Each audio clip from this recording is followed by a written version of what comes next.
Andrew Graham's voice, clear and cruel, echoed through the microphones, reaching every corner of the grand ballroom at the St. Regis Hotel. "On this occasion," he announced, "I would like to officially introduce you all to someone very special. The woman by my side, Lucy Hayes, is my legal wife." The spotlights converged on the couple.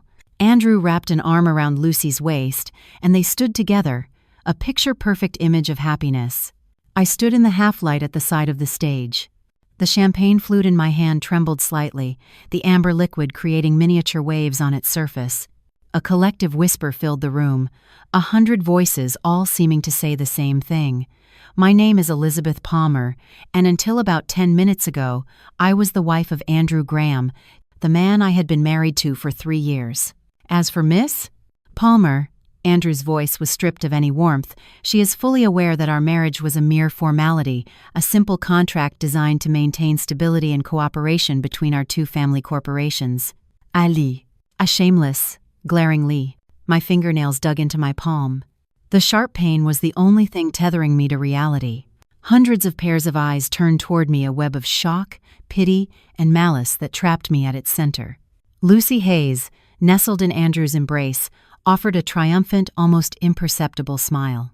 The woman who just 3 months ago had been Andrew's executive assistant now stood in the place that should have been mine. In fact, Lucy and I officially registered our union 6 months ago. Andrew continued in the same calm, measured tone he would use to deliver a quarterly earnings report. "The reason we are revealing this today is that Lucy is 3 months pregnant. I will not have my child be the subject of any unnecessary speculation." A few scattered claps began, soon joined by more. This was Manhattan's elite. As long as you had money and power, there would always be people willing to applaud you, even if you committed murder in broad daylight. My phone buzzed in my clutch. I didn't need to look. I knew it was my father. This gala was being live-streamed, and on a massive screen in the boardroom of the Palmer Group, this melodrama was playing out in real time. I took a deep breath and stepped out of the shadows and into the light. The thin heel of my stiletto clicked sharply against the marble floor. The spotlights followed me until I was bathed in their harsh glare. I was wearing a black mermaid-cut gown from Valentino's latest collection, originally intended to celebrate the successful product launch by Andrew's company, Progress Global. "Mr. Graham," my voice, surprisingly steady, carried through the lapel microphone I was wearing. "Everything you've just said is true." The room fell into a dead silence. Andrew's brow furrowed slightly. He clearly hadn't expected me to dare challenge him publicly. The Elizabeth he knew was the one who endured injustice to maintain appearances. "Liz, let's discuss this privately later," he tried, his voice calm but laced with a clear warning. "Why privately?" I smiled. "Since you announced it to everyone, isn't it only fair that I get to say a few words?" Lucy nervously tugged at Andrew's sleeve.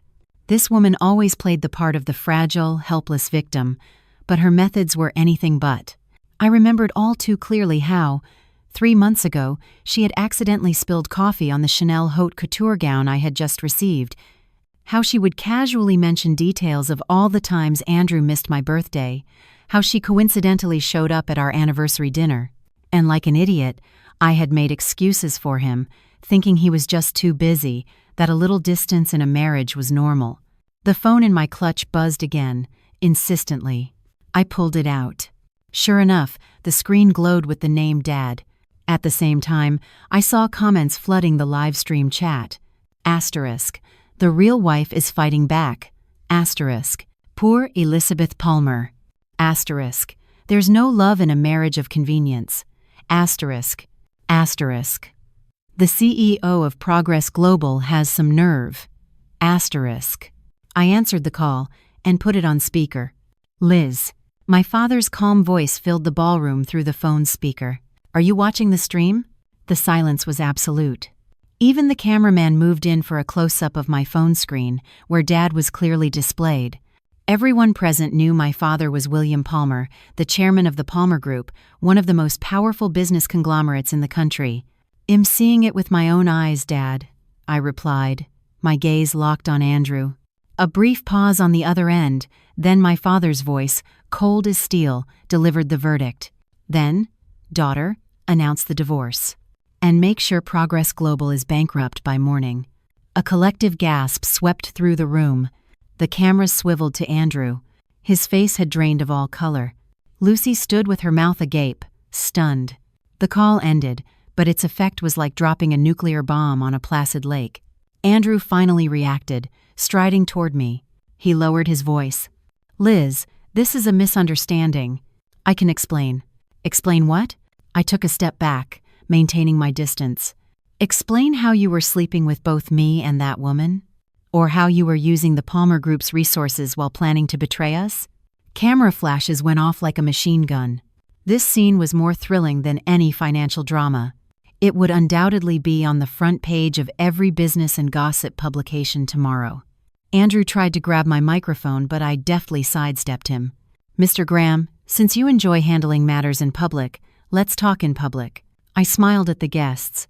"Ladies and gentlemen, as you can see, there seems to be a small problem in my marriage to the CEO of Progress Global." A few people let out nervous laughs. "But I can assure you of one thing," I continued, my voice beginning to tremble, but I willed myself to remain composed. "Until tonight, I had no idea that Mr. Graham had remarried. And I certainly didn't know that I had, without my knowledge, become the third person in someone else's marriage." The room began to buzz. The tide of public opinion was turning. Andrew's face turned ashen. "Liz, stop it. This isn't helping anyone." "Ah, now you realize it isn't helping anyone," I said with biting irony. "You didn't think about the consequences when you decided to humiliate me publicly at your own company's anniversary gala, did you?" I walked over to the central control panel and instructed the technician to change the presentation. The screen, which had been showcasing the achievements of Progress Global, suddenly switched to display a series of bank transfer records. "These are the investment records from the Palmer Group into Progress Global over the past 2 years," I explained calmly. "A total of $100 million. The agreement clearly states that if Progress Global or Andrew Graham personally commits a serious breach of creditworthiness, the Palmer Group has the right to immediately withdraw the entire investment." Andrew stared at me, speechless. Where did you get this?" "Where did I get it?" I laughed. "Because besides being your wife, I am also the special auditor the Palmer Group assigned to Progress Global.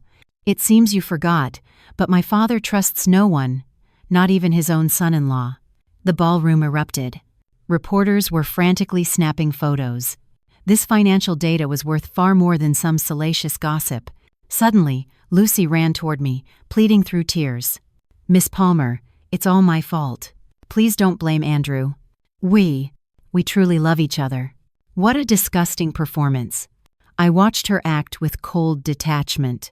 "Miss Hayes, you said you are expecting Andrew Graham's child. Is that correct?" I asked. She nodded through her sobs, instinctively covering her stomach. "Congratulations," I smiled. "In that case, you will soon realize that, as a mother, the most unforgivable thing is when someone hurts your child." And my father just heard, loud and clear, how his own daughter was publicly humiliated. Before I finished speaking, a cascade of phone calls began to ring throughout the room. "What? The stock is plummeting? They've already suspended trading. The SEC just announced an emergency financial audit of Progress Global. The bank is demanding early repayment of our loan." Cries of panic came from all directions.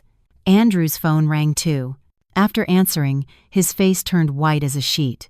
My father was a man of his word. The bankruptcy proceedings for Progress Global had already begun. I slowly slid the wedding ring off my ring finger. A 5-carat pink diamond. The same one Andrew had placed on my finger when he knelt to propose. He said it was a symbol of our eternal love. What an irony. I carefully placed the ring on the stage. The metal clinked as it hit the marble. "Andrew Graham, from this moment on, there is nothing between you and me." As I turned to leave, I heard him grit his teeth. "Elizabeth Palmer, you'll regret this." I didn't turn back. I simply left one last sentence hanging in the air. "I'm sorry, Andrew, but I already regret being blind to a bastard like you." As I walked out of the ballroom, the night air brushed against my face. Reporters swarmed me like locusts, but were blocked by bodyguards in black suits who had appeared out of nowhere. A black Mercedes Maybach pulled up silently in front of me. The door opened, and George Stevens, my father's chief of staff, stepped out. "Miss Palmer, the chairman is waiting." Once inside the car, I finally allowed my body to shake. The strength and composure from moments before crumbled instantly. Tears streamed down my face, unchecked. 3 years of marriage had been a complete farce. George silently handed me a box of tissues. "The chairman asked me to convey that he was very pleased with your performance tonight." I wiped my tears and took a deep breath. "Really? My father.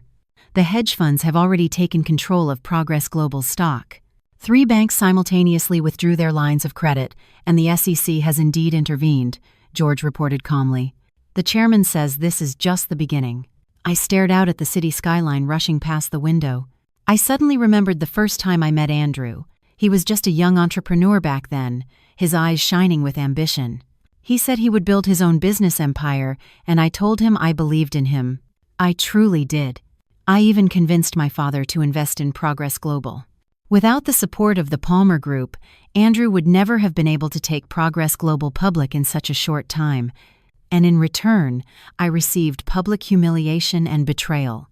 My phone buzzed. It was a text from Andrew. Asterisk. "Liz, can we talk?" Asterisk. Asterisk. "This is all a misunderstanding." Asterisk. Asterisk. "I love you." Asterisk. Asterisk. "The thing with Lucy was just a mistake." Asterisk. I didn't reply. I blocked his number immediately. A few minutes later, another text came from an unknown number. Asterisk. "You won." Asterisk. Asterisk. "But know this, Liz. I'm not someone who gives up easily." Asterisk. Asterisk. "You and your father will pay for what you did tonight." Asterisk. A threat. I smiled contemptuously. At this point, he still believed he could scare me. The car entered the grounds of our Greenwich estate. The lights in the main house were on, and my father, unusually, was standing in the doorway, waiting for me personally. When I got out of the car, my father opened his arms without a word. I rushed into his embrace and finally broke down completely, crying like a child who had been wronged. "It's all right. It's all over now," my father whispered, gently patting my back. "From now on, no one will hurt my daughter again." Inside, my father handed me a cup of hot tea. "Liz, there's something you need to know." His expression turned serious, and my nerves, which had just settled, tensed again. "Andrew didn't just betray you. Has also suspected of leaking the Palmer Group's trade secrets," my father said quietly. "It's highly likely that several major contracts we lost recently are connected to him." I looked up, shocked. "What?"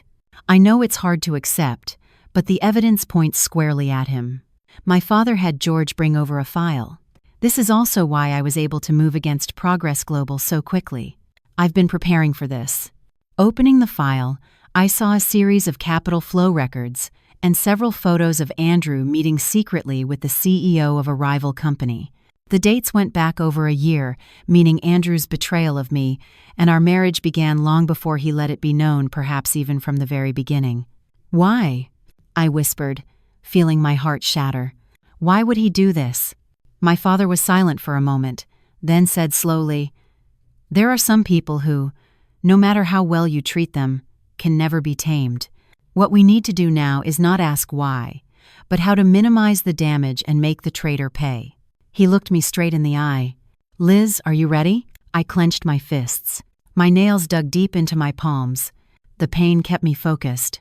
It made me stronger. "I'm ready, Dad." That night, Progress Global's stock plummeted by 40%, wiping out billions of dollars from its market capitalization. That night, my 3-year marriage to Andrew Graham came to an end. That night, I stopped being a betrayed wife and became a woman seeking justice. And this was just the beginning. The first rays of dawn streamed through the large dining room window, but I felt no warmth. On the tablet in front of me, the headlines of the financial press were stark. Asterisk. Progress Global loses. 40% of market value in mysterious speculative attack. Asterisk. Founder Andrew Graham's marital scandal, Ignitas firestorm. The photos accompanying the articles showed Andrew with his arm around Lucy on stage, and my back as I walked away after leaving the ring. The two images, placed side by side, were cruelly ironic. "Miss Palmer, the chairman is waiting for you in his study," the butler announced quietly. I took a sip of black coffee. The bitterness spread across my tongue, but it wasn't a thousandth of the bitterness I felt in my heart. As I stood up, I saw the faint white mark the ring had left on my finger, the only trace left of a 3-year marriage. In the study, my father stood by the panoramic window, on the phone. His tone was calm but held an unshakable resolve. "Yes, pull everything. According to the contract structure, there's no need to give them any grace period." George Stevens stood beside him and gave me a slight nod. On the huge digital screen in the center of the study, the stock chart for Progress Global was in a dramatic freefall. My father hung up and turned to me. "Did you sleep well?" I shook my head. I hadn't slept a wink. The humiliation from the gala and the lies of my 3-year marriage replayed in my mind.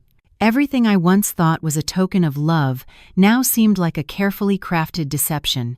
"Andrew tried to contact you this morning," my father said, walking over to his desk and pulling up the security footage. "He drove to the main gate, but the guards wouldn't let him in." On the screen, Andrew stood outside the iron gate, looking distraught. The arrogance from the previous night was gone. What a pathetic sight. "Did he come to beg for forgiveness?" I asked. My father opened another file. "More than that. He sent this settlement proposal." An initial draft of an agreement appeared on the screen. Andrew proposed returning a portion of the Palmer Group's investment in exchange for halting the attack on Progress Global. The amount was surprisingly large, but it was still a fraction of what the Palmer Group had actually invested. "Where did he get that much cash?" I asked, surprised. "As far as I know, Progress Global is in an expansion phase. Their cash flow should be tight." My father smiled contemptuously. "That's the key. Either he has been secretly transferring assets for a long time, or this is just a stalling tactic." "According to our intelligence," George added, "Mr. Graham has opened several offshore accounts with complex capital flows over the past 6 months. Following the chairman's orders last night, most of these accounts have been frozen, but a significant sum of money is missing." I walked closer to the screen to examine the flowchart of the funds.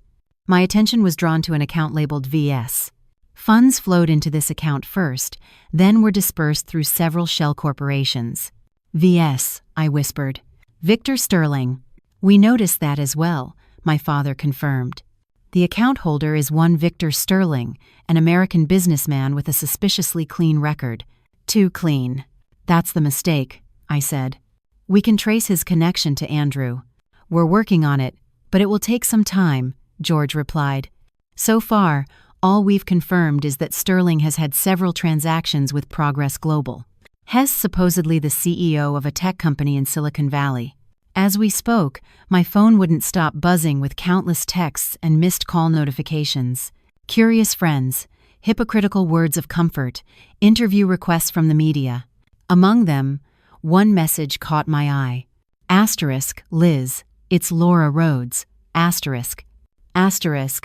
saw the news. Are you okay? If you need someone to talk to, call me anytime.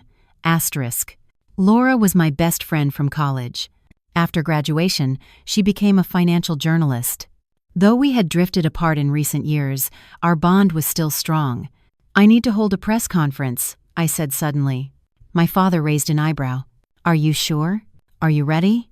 "At a time like this, hiding is the worst thing I can do," I said firmly. "It's better for me to control the narrative than to let others speculate. Besides, I have a plan." "I'm listening," my father said.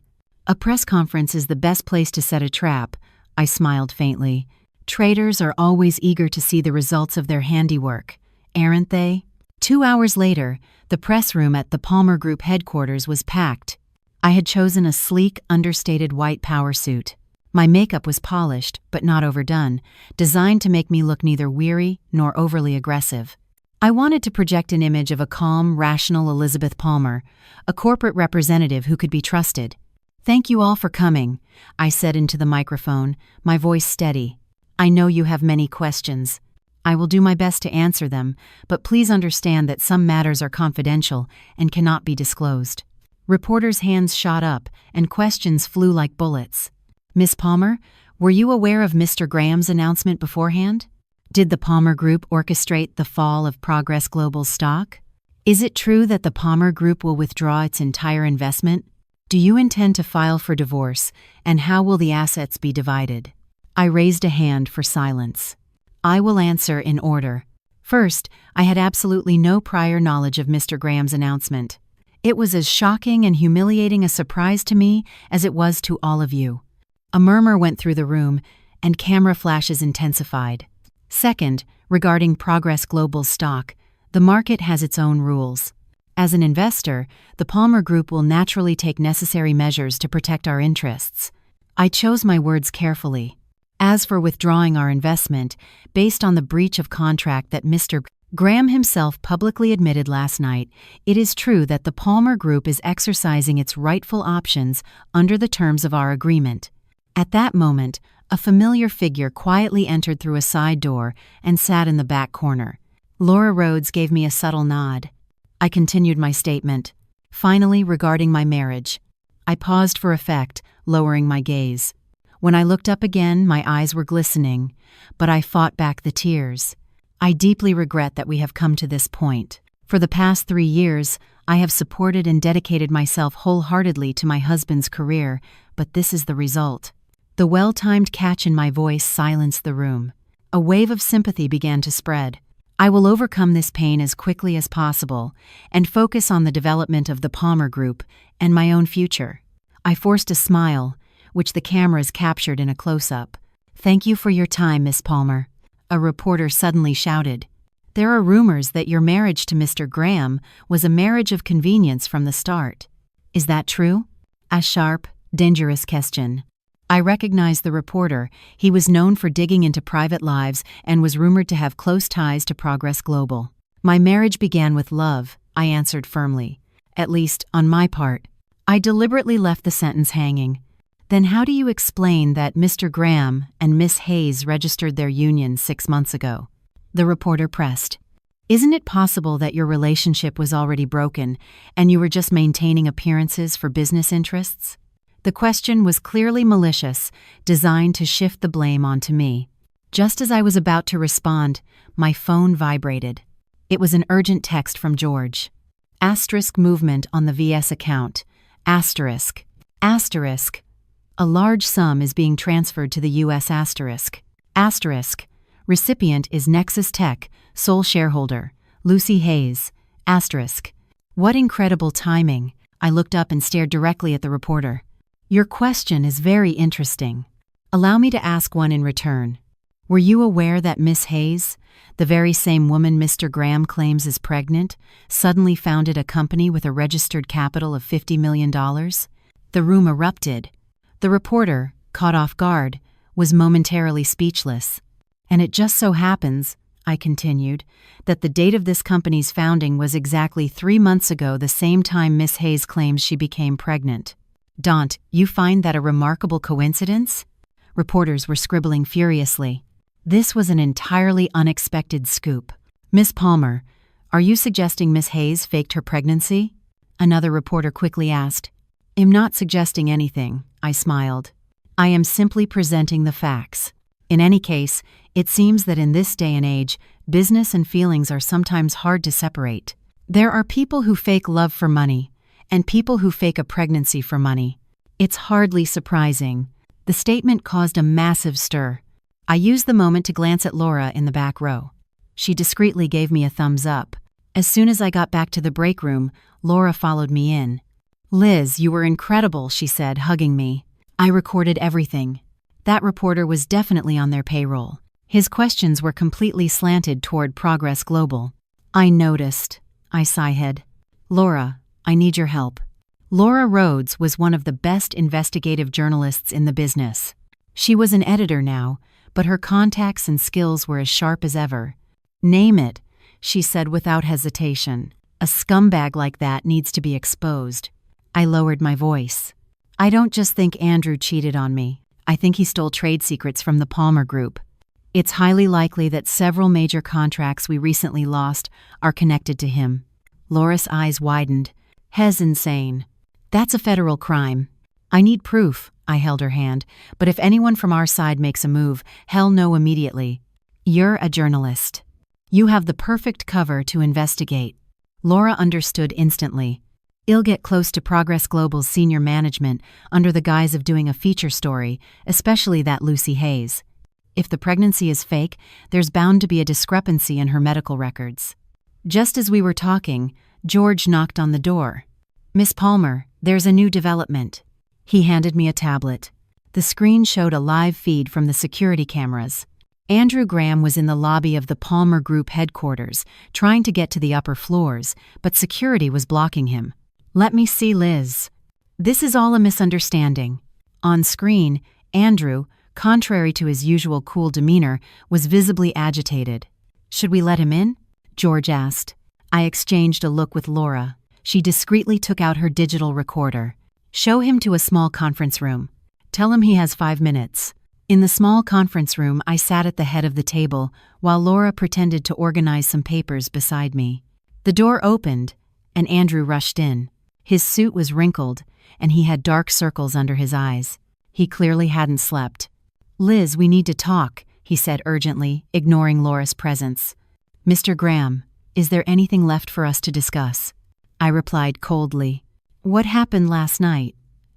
Let me explain, he stammered.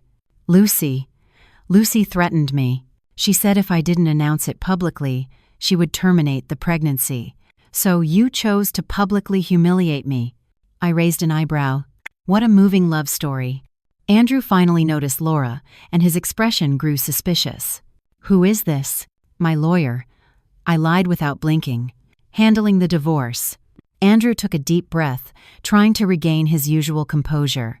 Liz, I know you're angry, but we need to handle this rationally. If the Palmer Group pulls its investment, Progress Global will collapse. And if Progress Global goes under, it won't be good for the Palmer Group either. Our interests are too intertwined. Is that a threat? I laughed. Mr. Graham, it seems you still don't grasp the situation. You're in no position to negotiate. He gritted his teeth. If you insist on a divorce, the asset division will be unfavorable for you. You have no claim to the increase in Progress Global's value during our marriage. Oh, really? I cut him off. Then how about we talk about the theft of the Palmer Group's trade secrets instead? Andrew's face changed drastically. Trade secrets? I don't know what you're talking about. His overreaction was a dead giveaway. I leaned forward and lowered my voice. Nexus Tech. Victor Sterling. Do those names mean anything to you? Andrew's pupils constricted. Though he was desperately trying to stay calm, the beads of cold sweat on his forehead betrayed him. I don't know anything about that, Liz. Someone is trying to drive a wedge between us. You can't believe them. At that moment, my phone rang. It was my father. I answered on speaker. Liz, the SEC has formed a special task force to investigate Progress Global. The FBI is planning to intervene as well. Tell your ex-husband to start looking for a good lawyer. Every word was broadcast clearly into the room. Andrew's face turned ashen, and he stumbled backward. You can't do this. Your 5 minutes are up, Mr. Graham, I said, standing. My lawyer will be in contact with yours.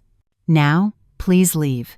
After security escorted Andrew out, Laura excitedly showed me the recorder. Got it all. His reaction to Nexus and Victor is definitely suspicious. George rushed in. Miss Palmer, latest news. Nexus Tech, the company in Lucy Hayes' name, is bidding for the second phase of the Project Metropolis initiative, and their proposal is almost identical to the one that was stolen from us. The truth was out. Andrew had not only betrayed me emotionally, but had stolen from my family's company to give to his mistress. Rage washed over me, but strangely, I felt colder and more calculating than ever. Laura, can you get definitive proof of Lucy's fake pregnancy? Leave it to me, Laura said confidently. A woman like that is bound to have plenty of weak spots. George, please convene a meeting with all department heads in 1 hour, I ordered. If Progress Global swallowed our property, we'll make them spit it back out with interest. Standing by the window, I looked out at the city skyline. At the top of one of the skyscrapers, the huge logo of Progress Global gleamed. There was a time when I felt proud of that building. It was my husband's empire. Now I knew that empire was built on deceit and betrayal. And sometimes, the fall of an empire takes only a single night. My phone buzzed. It was a text from an unknown number. Asterisk. You think you've won? Asterisk. Asterisk. The game is just beginning. Asterisk. Asterisk. Remember, everyone has a weak spot. Asterisk. I gripped the phone, my knuckles turning white. A weak spot. My weak spot used to be love and trust. Now, they had become my unbreakable armor. The text message from Andrew slithered into my life like a venomous snake. Asterisk. Remember, everyone has a weak spot. Asterisk. I read the sentence over and over, trying to decipher its meaning. Was it a simple threat, or a sign that he was already plotting something? For 3 years, I thought I knew this man. Now, he felt like a complete stranger. Miss Palmer, the conference room is ready. George's voice pulled me from my thoughts. I deleted the message and looked up. Any news from the authorities? The lead agent from the FBI just called. They've requested we provide further evidence regarding the stolen documents. George handed me a folder. Here is the updated analysis of Progress Global's shareholder structure you asked for. I walked toward the conference room, flipping through the documents. The numbers and charts swam before my eyes, revealing the full extent of a meticulously planned deception. Over the past 6 months, Mr. Graham has been diluting the Palmer Group's stake through several shell companies, George explained. At the same time, he was secretly buying shares from retail investors on the open market, increasing his actual holdings by 8% more than officially declared. Meaning, even if the Palmer Group pulls its investment, he could still maintain relative control of Progress Global, I concluded. George nodded. Furthermore, we've discovered that the funding source for these purchases is still unknown. In the conference room, the senior executives of the Palmer Group were already seated. The head of the legal department, the CFO, the chief of investment strategy, all wore grave expressions. The incident from the previous night had sent shockwaves through the group, and everyone sensed a tough battle ahead. Let's begin, I said, taking my seat at the head of the table and getting straight to the point. Our top priority now is to minimize the Palmer Group's losses from the Progress Global investment. Concurrently, we must gather evidence to cooperate with the FBI's investigation. The CFO spoke first. We have already frozen all credit lines to Progress Global. However, of the $100 million previously invested, $60 million is in equity and $40 million is in convertible bonds. If Progress Global goes bankrupt now, the equity investment will be a total loss. Progress Global cannot go bankrupt right now, I said coldly, at least not until we've recovered most of our investment. The head of legal chimed in. According to the contract, Mr. Graham's personal misconduct constitutes a clear breach. We can demand early redemption of the convertible bonds and force a sale of a portion of his shares.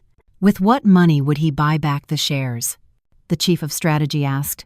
Progress Global's cash flow can't support it. I smiled faintly. That's precisely the point. Andrew Graham seems to have a funding source we don't know about. If we can find it, well, have the upper hand.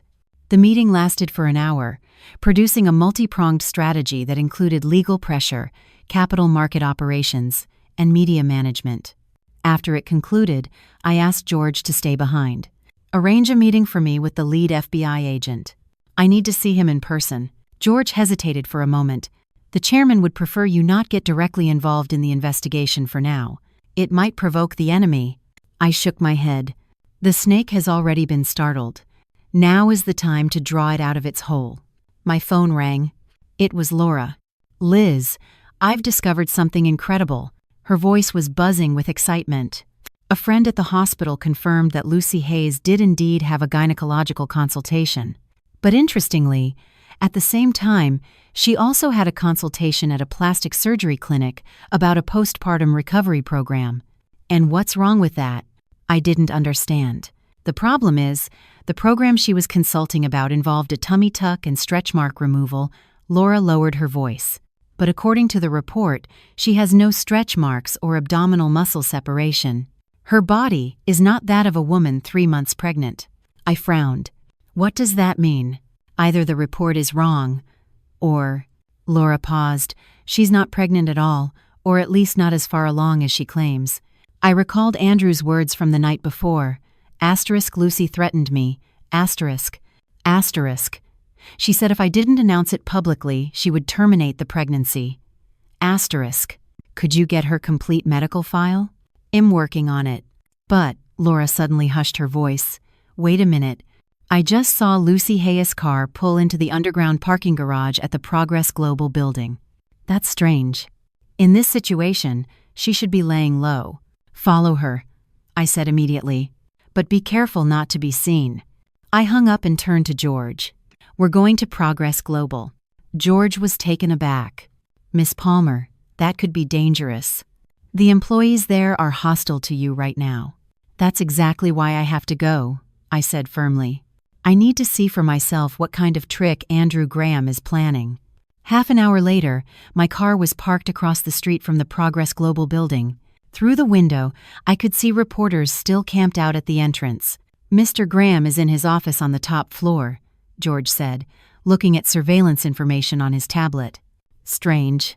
The building's security system shows Lucy Hayes is in the VIP conference room on the 22nd floor. But as far as I know, there are no meetings scheduled on that floor today. Contact our inside source and ask what's happening on the 22nd floor.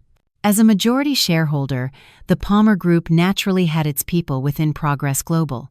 The reply came back quickly.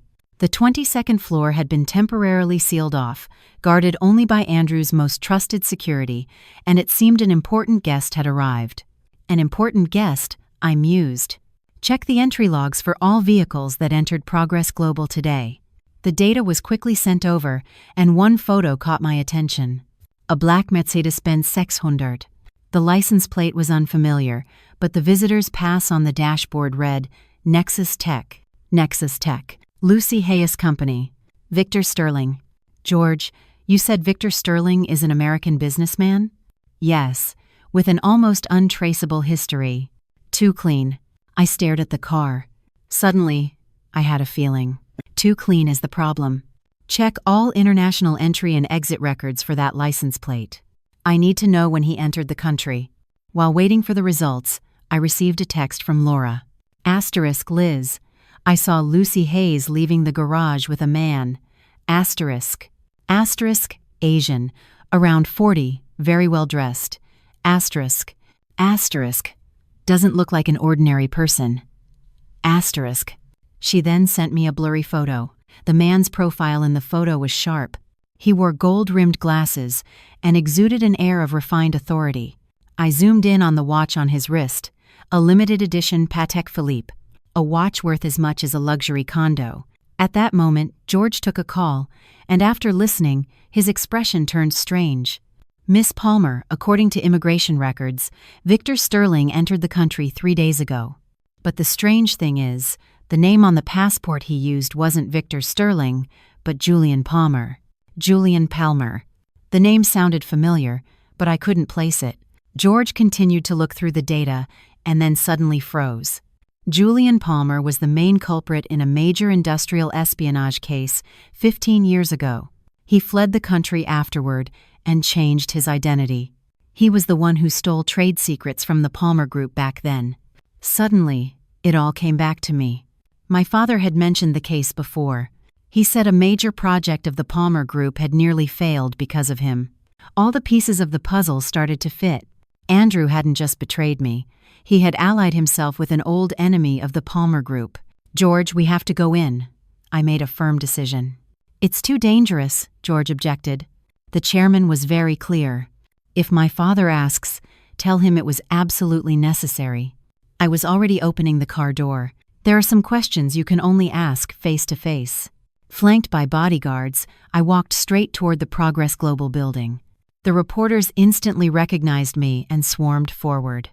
Miss Palmer, are you here to negotiate with Mr. Graham? Is it true the Palmer Group is pulling its entire investment?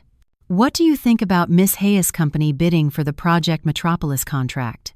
I ignored all the questions and entered the building under the protection of my security detail. The receptionist, as instructed, tried to stop me.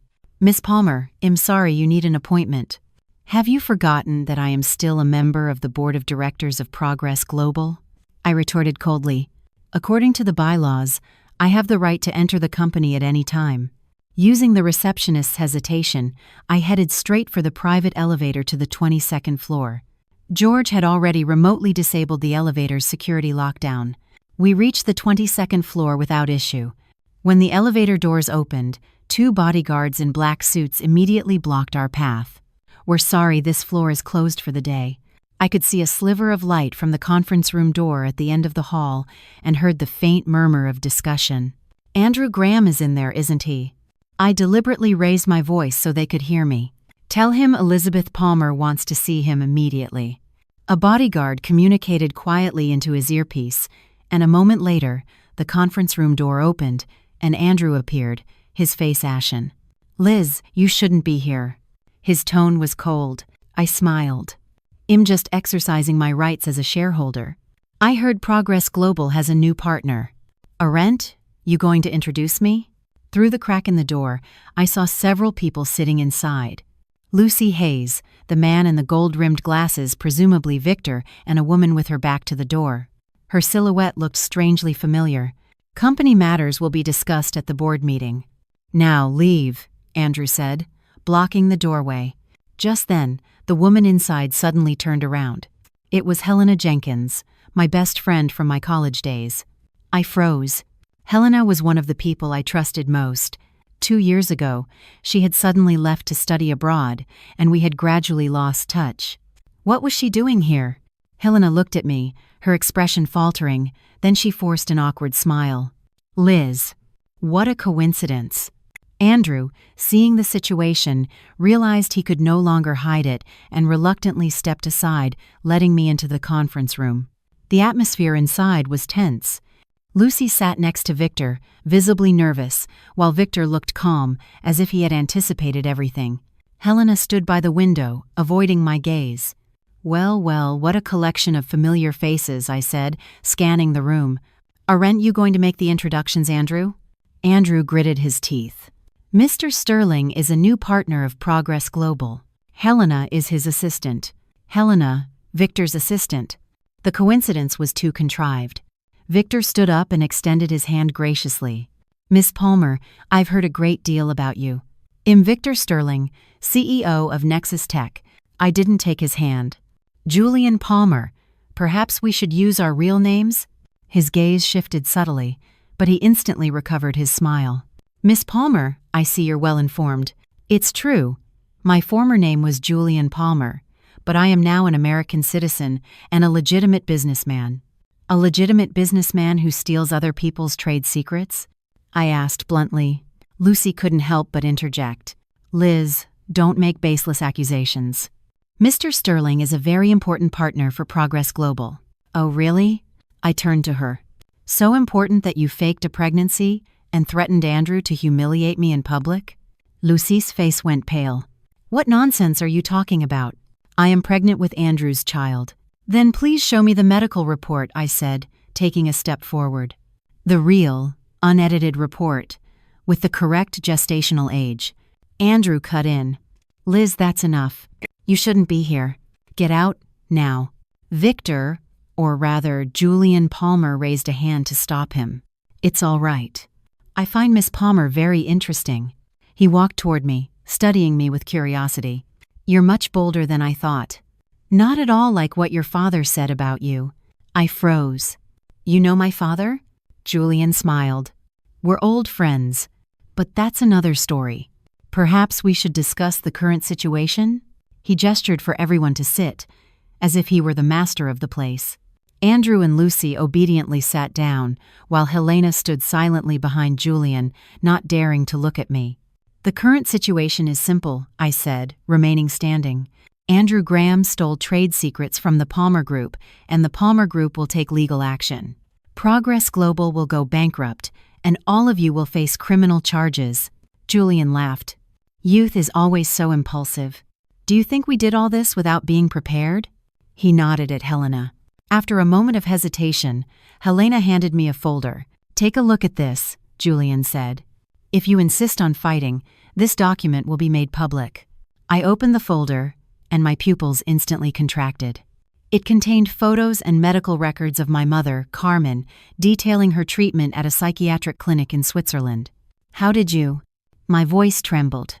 My mother's stay abroad to recover from severe depression was a family secret known to very few people. "I told you," Julian smiled. "I'm an old friend of your father's. Now, let's talk terms." Andrew also looked surprised. It was clear he didn't know this secret either. "The Palmer Group will halt all attacks on Progress Global and acknowledge Lucy's status," Julian continued. "And you will transfer all rights to the Project Metropolis bid to Nexus Tech. In return, your mother's secret will remain safe forever." I clenched my fists, my nails digging deep into my palms. "Are you threatening me?" "I'm merely proposing a win-win solution," he said calmly. "Otherwise, your mother's condition will be exposed, and the Palmer Group will face problems far greater than you can imagine." The air in the conference room seemed to freeze. I looked at Andrew. He avoided my gaze. I looked at Lucy. She couldn't hide her triumphant expression. I looked at Helena. Her eyes were filled with guilt. Finally, I looked at Julian Palmer, my father's old enemy and my current blackmailer. Suddenly, I laughed. "Mr. Palmer, do you know how my father became the #1 figure in the American business world?" Julian raised an eyebrow. "He got lucky."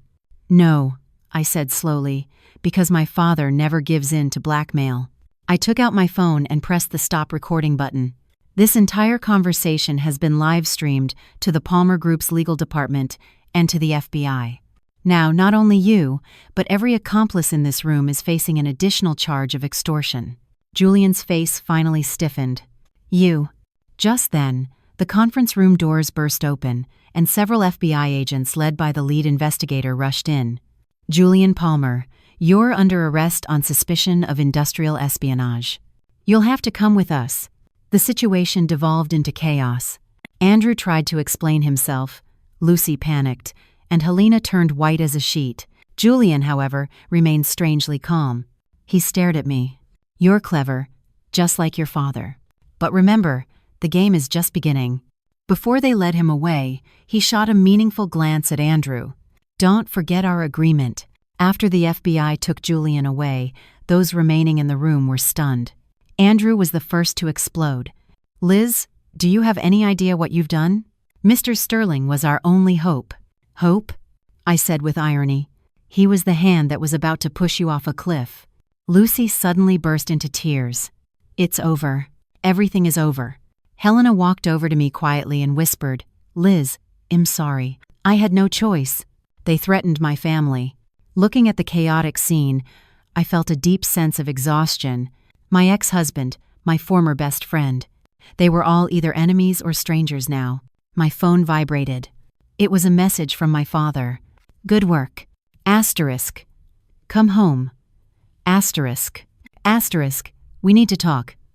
Asterisk." Leaving the Progress Global building, the media swarmed me again. I didn't answer any questions and got straight into the car. As we drove away, I took one last look at the Progress Global building. Its glass facade glittered in the sun, but it couldn't hide the corruption and chaos within. George said quietly, "Miss Palmer, the chairman has been briefed on the Julian Palmer situation. He said it's time to end a feud from 15 years ago." I looked out the window.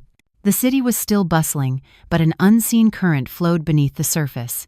Julian's threat echoed in my ears. Asterisk. The game is just beginning. Asterisk. And I had a feeling this game was going to be far more complicated than I ever imagined. In the study of the Greenwich estate, my father stood before a wall of old photographs, his eyes fixed on one that was faded with time. I walked over quietly and looked at the picture. A young William Palmer and another man who resembled him, but with sharper features, stood with their arms around each other's shoulders, smiling from ear to ear. "That's Julian," my father said quietly, without turning around. "He used to go by Julian Palmer. Hess, my brother." I froze, staring at the familiar yet strange face in the photo. My father's brother. I never knew I had an uncle. Why? I didn't know what to ask. Too many questions were swirling in my mind. My father turned around. His eyes held a deep weariness and pain I had never seen before. 25 years ago, Julian was my most brilliant partner and the co-founder of the Palmer Group. Together, we built a small trading company into the group it is today. He walked over to the bar and poured 2 glasses of whiskey, handing one to me. I rarely saw my father drink, let alone show his emotions like this. "What happened?" I asked quietly, accepting the glass but not drinking. My father took a sip of whiskey, his gaze distant. "We had a falling out over the company's direction. I advocated for stable growth, building a solid foundation. He wanted aggressive expansion, even if it meant taking huge risks. At the time, there was a major government infrastructure project, and the Palmer Group was the frontrunner. But Julian secretly allied with a competitor and leaked our bid and technical plans." I held my breath. Now I understood why Julian said he was an old friend of my father's. So, the project failed. Worse, my father shook his head. Because of his leak, not only did the Palmer Group lose the project, but we were countersued for technology theft. We almost didn't recover. The worst part was that he siphoned off most of the company's liquid assets, nearly driving us to bankruptcy. Silence filled the study, broken only by the soft clinking of ice in the glass. "Why did you never tell me about him?" I finally asked. My father gave a bitter smile. "You don't air your family's dirty laundry. Besides, your mother had just become pregnant with you, and I couldn't let her suffer another shock. After what Julian did, I gave him 2 choices. Turn himself into the police or disappear forever. He chose the latter. He took the money he stole to the United States, changed his name, and started a new life." I suddenly realized that's how he knew about my mother. My father nodded. "He knew all about your mother's situation, even her depression. In fact, they used to be very close. Julian's betrayal was a huge blow to your mother, and, in a way, it worsened her illness." At that moment, many scattered pieces began to fit together. Julian's knowledge of the Palmer Group, his deep understanding of my father and mother, and that familiar yet hate-filled look in his eyes. "Did Andrew know all this?" I asked. My father considered it. "I can't be sure. But for Julian to return at this specific time and ally himself with Andrew is no coincidence." George knocked and entered, his expression grave. "Mr. Chairman, Miss Palmer, latest news. Julian Palmer has been released on bail. His lawyer is very good. He presented evidence that he only recently entered the country, arguing he has nothing to do with the industrial espionage case from the past." "How is that possible?" I was stunned. "Legally speaking, the statute of limitations on a crime from 15 years ago has expired," my father said coldly. "Plus, he's an American citizen now, so extradition is complicated. The authorities can only prosecute him for the recent extortion charge. If the evidence is insufficient, they have to release him within 24 hours. A sense of powerlessness washed over me. I knew he was the enemy, but I couldn't bring him to justice. As if reading my thoughts, my father said, "Liz, in the business world, there are wars you can't win with laws alone. What we need to do is cut off his connection with Andrew before he does more damage and protect the Palmer Group's core interests." He walked to his desk and opened a file. "This is the final proposal for the Project Metropolis bid. Since Nexus Tech stole our old design, we're going to give them a little surprise." I looked at the project plan, and my eyes lit up. "You modified the key technical parameters." "Not just modified. We completely changed the technology roadmap." My father's eyes glinted with cunning. "Well, let them think what they stole is a treasure, when in fact, it's poison." The plan was brilliant. Let Nexus Tech bid with the stolen proposal, while the Palmer Group would present the real, optimized proposal. During the expert review, the Palmer Group's technical superiority would become obvious, and the plagiarism would expose itself. "But that's not enough," I said. "Julian and Andrew must have other tricks up their sleeves." My father nodded. "That's why we need a 2-pronged approach. You handle the Project Metropolis bid, and I will deal with Julian directly." As I was leaving the study, I suddenly thought of Helena. Why did she become Julian's assistant, and what did her last words "I had no choice" mean? I went back to my room and called Helena. Surprisingly, she answered. "Liz." Her voice was broken. "I'm so sorry." "What happened, Helena?" "Why are you with Julian Palmer?" I asked bluntly. There was a long silence on the other end. Finally, she said quietly, "My father's company was in massive debt. Julian said he would pay it off in exchange for me being his assistant and feeding him information about you." A pang of pain shot through my heart. Helena was my closest friend. She knew so many of my habits, my preferences, even some of the internal workings of the Palmer Group. "What information did you give him?" I tried to stay calm. "Things like your daily schedule, personal preferences." She sobbed. "But I swear, I never gave him any core business intelligence. I only recently realized his target was the Palmer Group. I tried to quit, but he threatened to bankrupt my father." "Where are you now?" I asked. "At home," she replied. "Since Julian was released on bail, he hasn't contacted me. I'm scared." I thought for a moment. "Helena, if you truly want to make amends, you need to help me. I'll do anything. Go back to Julian, but this time, be my eyes and ears." There was another long silence. Finally, she said in a weak voice, "Okay, but you have to guarantee my family's safety." "I'll handle it," I promised. "But you need to prove your goodwill, too. Julian and Andrew are not simple business partners." She lowered her voice. "They have a secret agreement, something related to offshore accounts, and a company called Orion Capital." Orion Capital. The name sounded familiar. I suddenly remembered seeing it in Progress Global's shareholder structure. Their stake wasn't large, but it was in a very critical position. After hanging up, I immediately had George investigate Orion Capital. At the same time, I received a text from Laura. "Liz, I got Lucy's complete pregnancy test records. Asterisk. There's definitely something wrong. Asterisk. Her HCG levels don't match the gestational age, and there's no supporting evidence like an ultrasound. Asterisk.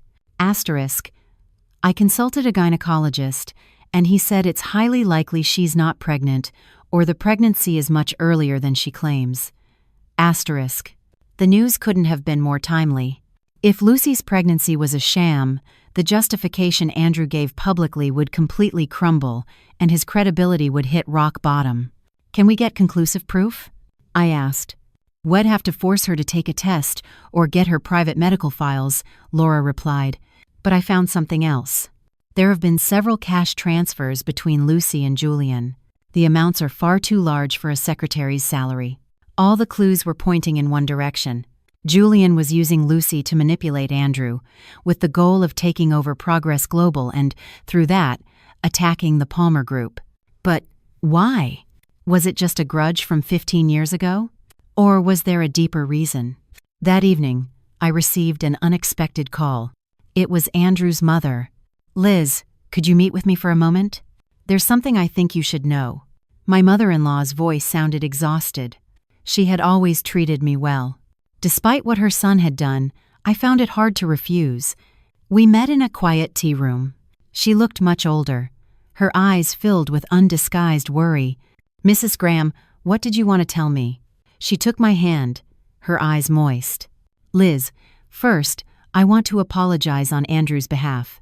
What he did is unforgivable. But he wasn't entirely in his right mind." I frowned slightly. "What do you mean?" 3 months ago, Andrew started acting strangely," she said quietly. "He'd come home late, and when he took suspicious calls, he would always go somewhere private to talk. I once overheard a conversation. He was saying things like, 'I have no choice. I can't back out now.'" She took a deep breath. "Later, I found out he had been meeting secretly with a man named Julian Palmer. I looked into his background and saw he was a complicated person, so I warned Andrew to be careful. But he told me Mr. Sterling was the only one who could solve Progress Global's crisis." "What crisis?" I asked. 6 months ago, Progress Global failed in an overseas investment and suffered huge losses," she confessed.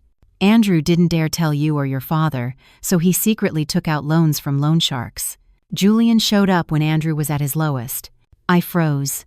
It was true that Progress Global had a failed investment 6 months ago, but Andrew had told me at the time that the losses were under control. "Julian paid off his debt," I guessed. She nodded. "Not only did he pay off the debt, but he also invested a large sum of money."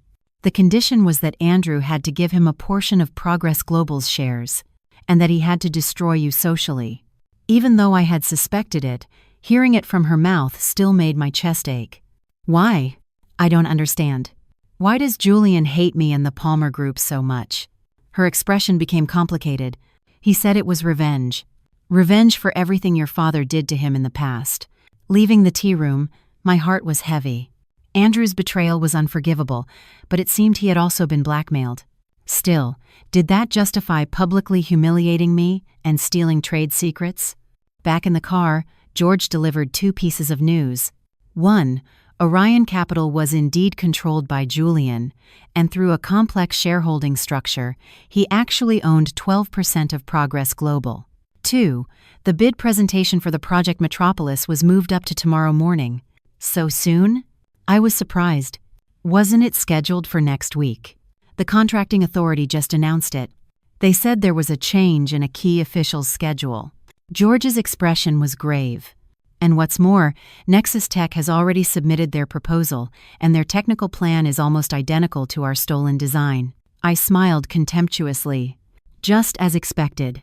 They took the bait, but a part of me felt uneasy. An old fox like Julian wouldn't fall into such an obvious trap so easily. I was working late in the study, reviewing the bidding proposal, when my father suddenly came in. His face was unusually pale. "Liz, something serious has happened." His voice was hoarse. "The clinic where your mother is staying just called. Someone tried to break in." I shot to my feet. "Is Mom all right?" The bodyguards managed to stop him. "She's safe." My father took a deep breath. "But the intruders were clearly professionals, and their target was your mother's medical records." I immediately recalled Julian's threat. He was actually going after my mother. "We have to increase security or move her somewhere else," I said urgently. My father shook his head. "Moving her is more dangerous. I've already increased the staff, but it's not a long-term solution." He looked at me, and in his eyes, I saw a deep worry I had never seen before. "Liz, Julian isn't just seeking business revenge. He wants to completely destroy the Palmer Group, our family, and you are his main target." "Why am I his main target?" I didn't understand. My father was silent for a long moment before he finally spoke. Back then, Julian's decision to betray me wasn't just about business differences. It was also because of your mother. I froze. "What do you mean?" "Julian was in love with your mother for a long time," my father said with difficulty. "When she chose me, he never got over it. That was also one of the reasons he betrayed the Palmer Group." This truth was like a hammer blow to my heart. So Julian was seeking not just business revenge, but romantic revenge. That's why I became his target, because I was the fruit of my parents' love. My father placed a hand on my shoulder. "After tomorrow's presentation, it might be best if you go abroad for a while." "No," I said firmly. "I will stay and fight. I am Elizabeth Palmer. I don't run from the enemy." My father looked at me for a long time and finally nodded. "All right, but be very careful. Julian is like a cornered animal now. There's no telling what he's capable of." I couldn't sleep that night. At 3 a.m., my phone suddenly buzzed. It was a text from an unknown number. Asterisk. "At tomorrow's bid presentation, I've prepared a little surprise for you. Asterisk. Asterisk. Am looking forward to your performance, niece. Asterisk." It was from Julian, calling me niece, emphasizing our uncomfortable blood tie. I texted back. Asterisk. "Me too, uncle. Asterisk. Asterisk. Don't forget, the Palmers are very good at turning the tables. Asterisk." I put down the phone and walked to the window. I looked out at the night sky, at its darkest just before dawn. Tomorrow's presentation would be a fierce battle, and I didn't know that the surprise Julian had prepared would far exceed my imagination and be deadly. Outside the venue for the Project Metropolis bid presentation, there were far more reporters than usual. The Progress Global marital scandal had turned this typically technical presentation into the center of a media circus. As I stepped out of the car, the camera flashes were nearly blinding. Today, I had deliberately chosen a dark navy tailored suit with clean lines, paired with simple pearl earrings, to look professional without losing a touch of femininity. I wanted everyone to see that Elizabeth Palmer was not a pitiful victim, but the heiress of the Palmer Group. Miss Palmer, rumor has it you'll be presenting the proposal yourself today. Does Progress Global's participation add extra pressure? Have you begun divorce proceedings with Mr. Graham? I simply smiled, said nothing, and entered the building flanked by my security detail.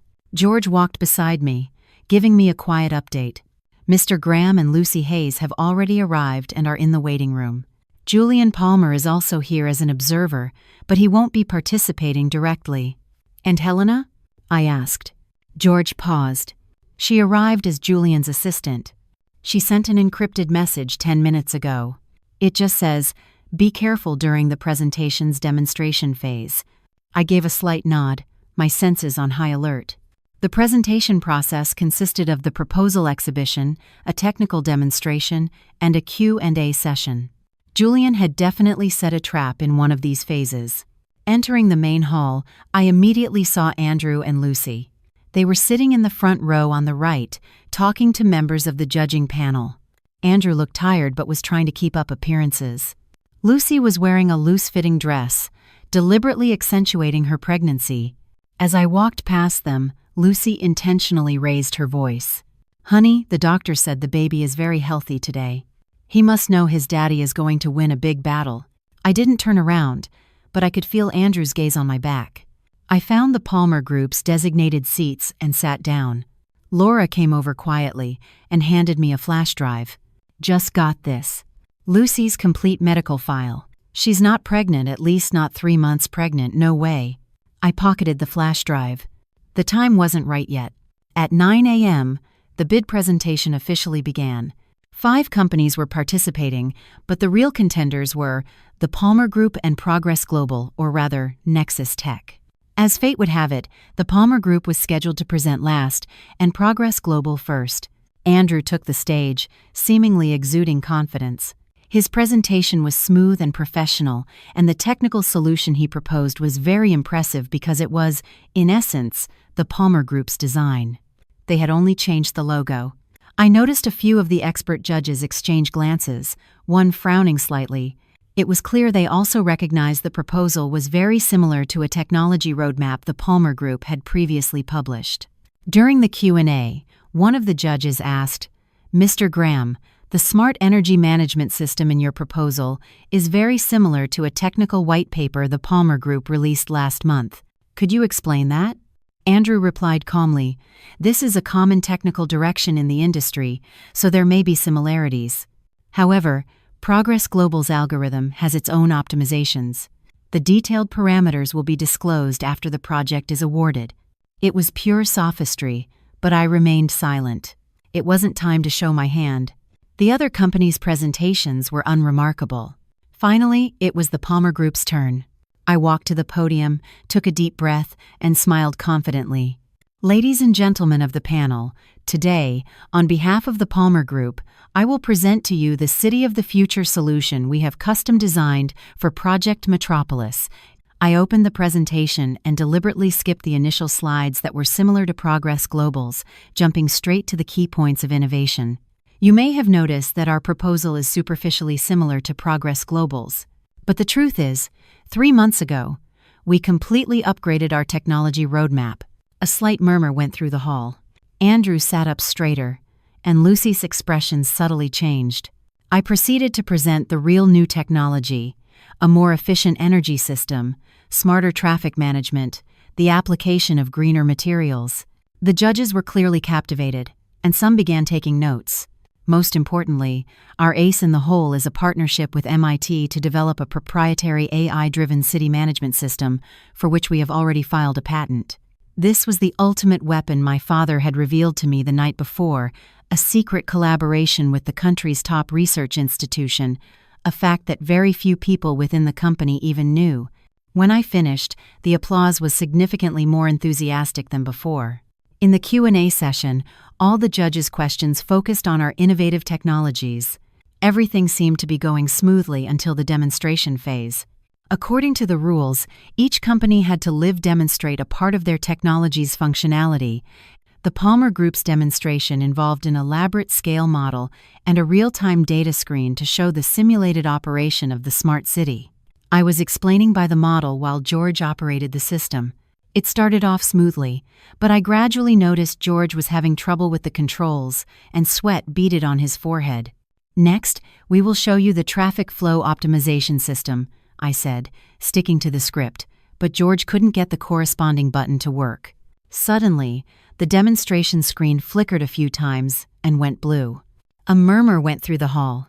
Technicians rushed to help, but the screen suddenly came back on. However, what appeared was not the intended content. It was my mother's medical records. "No," I almost cried out. Displayed on the screen in large letters were * patient, Carmen Palmer, * diagnosis, major depressive disorder, * treating institution, Alpine Wellness Center, Switzerland. Reporters were frantically snapping photos, and the room descended into chaos. I froze, feeling the blood turn to ice in my veins. This was Julian's surprise. Andrew stood up, feigning concern. "Liz, what's wrong? Perhaps we should take a break." I violently snapped back to reality. In the back of the room, I saw Julian with a faint smile on his face. Helena stood beside him, her face pale, shaking her head as if to deny any involvement. I took a deep breath and forced myself to remain calm. "Mi apologies. It appears our system has been a victim of a cyber attack. This just proves how crucial network security is, and our proposal includes a next-generation defense system to address this very problem." The judges nodded at my quick-witted response, but the damage was done. My mother's privacy had been exposed to the world. I felt my heart bleed. The demonstration ended hastily, and as the judges retreated to deliberate, I rushed to the break room and locked the door. The tears finally came. Julian wanted to defeat us not just in business, but to psychologically destroy my father and me. Knock, knock, *. It was George's voice. "Miss Palmer, we found it. Someone implanted a virus in our system. It's activated by a specific sound wave frequency. It's possible Lucy Hayes' bracelet was the transmitting device." I wiped my tears and opened the door. "Do we have proof?" "The tech team has already secured it." At the same time, journalist Laura Rhodes just published a breaking news story about Lucy's fake pregnancy. I froze for a second and quickly checked my phone. Sure enough, Laura's bombshell story was all over the news sites. * progress. Global CEOs, Mistress suspected of faking pregnancy, medical records expose deceit. *. The article detailed Lucy's real medical history, proving she was not pregnant. The comment section exploded immediately, and public opinion shifted drastically. "Perfect timing," George smiled. "The judges are making their final decision, and this news will undoubtedly affect their assessment of Progress Global's credibility." But I wasn't at ease. Julian's plan had been so meticulous, surely he had more tricks up his sleeve. When the break ended and we returned to the hall, I saw Lucy crying in a corner. Andrew, his face ashen, was on the phone. It was clear he had just seen the news. But Julian was still calm. He even gave me a nod, as if toasting me, his expression seeming to congratulate me on my counterattack. Finally, the moment of decision arrived. The chairman of the judging panel took the stage to announce the result. After extensive deliberation, the winning bidder for Project Metropolis is the Palmer Group. The Palmer Group team members erupted in cheers, but I didn't let my guard down. It was too easy. This wasn't Julian's style. Indeed, Andrew suddenly stood up. "I object. The Palmer Group used unfair competition to leak our company's trade secrets." The hall fell silent instantly. The chairman frowned. "Mr. Graham, please present your evidence." Andrew held up a flash drive. "I have proof right here that the Palmer Group stole Progress Global's technical solution. In fact, Miss Elizabeth Palmer, resentful over her failed marriage, used her position to steal Progress Global's core technology and is now framing us." I was speechless at his audacity. The judges began to whisper among themselves, clearly wavering. Julian was smiling, enjoying this grand play he had directed himself. Just as I was about to retort, my phone vibrated. It was an urgent text from Helena. "Check your email now." I had George open my email on his tablet. An anonymous email contained an audio file attachment. When he clicked play, Andrew and Lucy's voices came through clearly. Asterisk. "Just get the Palmer Group's tech. Asterisk. Asterisk. Mr. Sterling promised us a triple return. Asterisk. Asterisk. But that belongs to Liz family. Asterisk. Asterisk. Don't talk to me about that woman. Asterisk. Asterisk. The Palmers have always looked down on me. Asterisk. Asterisk. Now they'll get a taste of their own medicine. Asterisk." It was clearly an illegal wiretap recording, but its content was shocking. It was Andrew's admission of conspiring with Julian to steal the Palmer Group's technology. I immediately had George connect the audio to the hall's speakers. As Andrew's voice echoed through the room, his face turned waxen. "Impossible. Impossible," he muttered. When the audio finished playing, a dead silence fell over the hall. All eyes were on Andrew. The reporters' cameras frantically captured his pathetic state. The chairman of the panel cleared his throat. "Based on this new evidence, the panel reconfirms that the project is awarded to the Palmer Group. We will also be recommending that the relevant authorities investigate Progress Global and Nexus Tech for suspected industrial espionage." Andrew slumped into his chair, his face ashen. Lucy had already vanished, likely having slipped away. I walked over to Andrew and looked down at him. "Do you understand now? On Julian Palmer's chessboard, you and I were just pawns. The only difference is, I chose to be a pawn that fights back." He looked up, a flicker of regret finally in his eyes. "Liz, I'm sorry. It's too late," I said coldly.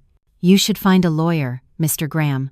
The legal battle is just beginning." As I was leaving the hall, Julian stopped me. "A brilliant performance, niece. But you've forgotten the most important thing." I looked him straight in the eye. "And what is that?" "The legality of that audio evidence," he smiled. "Do you think an illegally obtained recording will be admitted as evidence in court? Especially when its origin is questionable, right?" My heart sank. He was right. Illegally obtained evidence could be thrown out. Besides, he lowered his voice, "Your mother's medical records are public now. Imagine the impact on your stock when it's revealed that the wife of the Palmer Group's chairman is mentally ill." I clenched my fists. "You'll pay for all of this." Julian laughed. "I already have. I've been waiting 15 years. Tell William Palmer the game has just entered the second round." After Julian left, George rushed over. "Miss Palmer, latest news. There was another incident at your mother's clinic." My heart stopped. "What happened to my mother?" "Not her," George explained quickly. "A nurse at the clinic was caught red-handed trying to steal medical files. She confessed she was hired by a man named Julian Palmer." "Do we have evidence?" I asked urgently. "She was caught with the files in hand. The police have already intervened," George said. "This time, it's enough to charge him with invasion of privacy and bribery." Finally, some good news. I immediately called my father to inform him. After listening, he was silent for a moment, then said, "Liz, good work. But come home now. Julian won't sit idly by. I'm worried about your safety."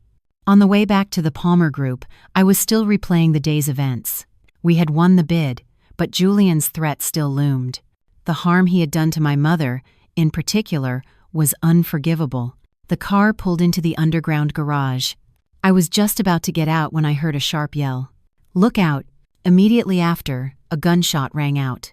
A bullet pierced the car window next to me, shattering the glass. Bodyguards quickly surrounded me while another ran in the direction of the shot. In the chaos, I saw a figure fleeing in a hurry.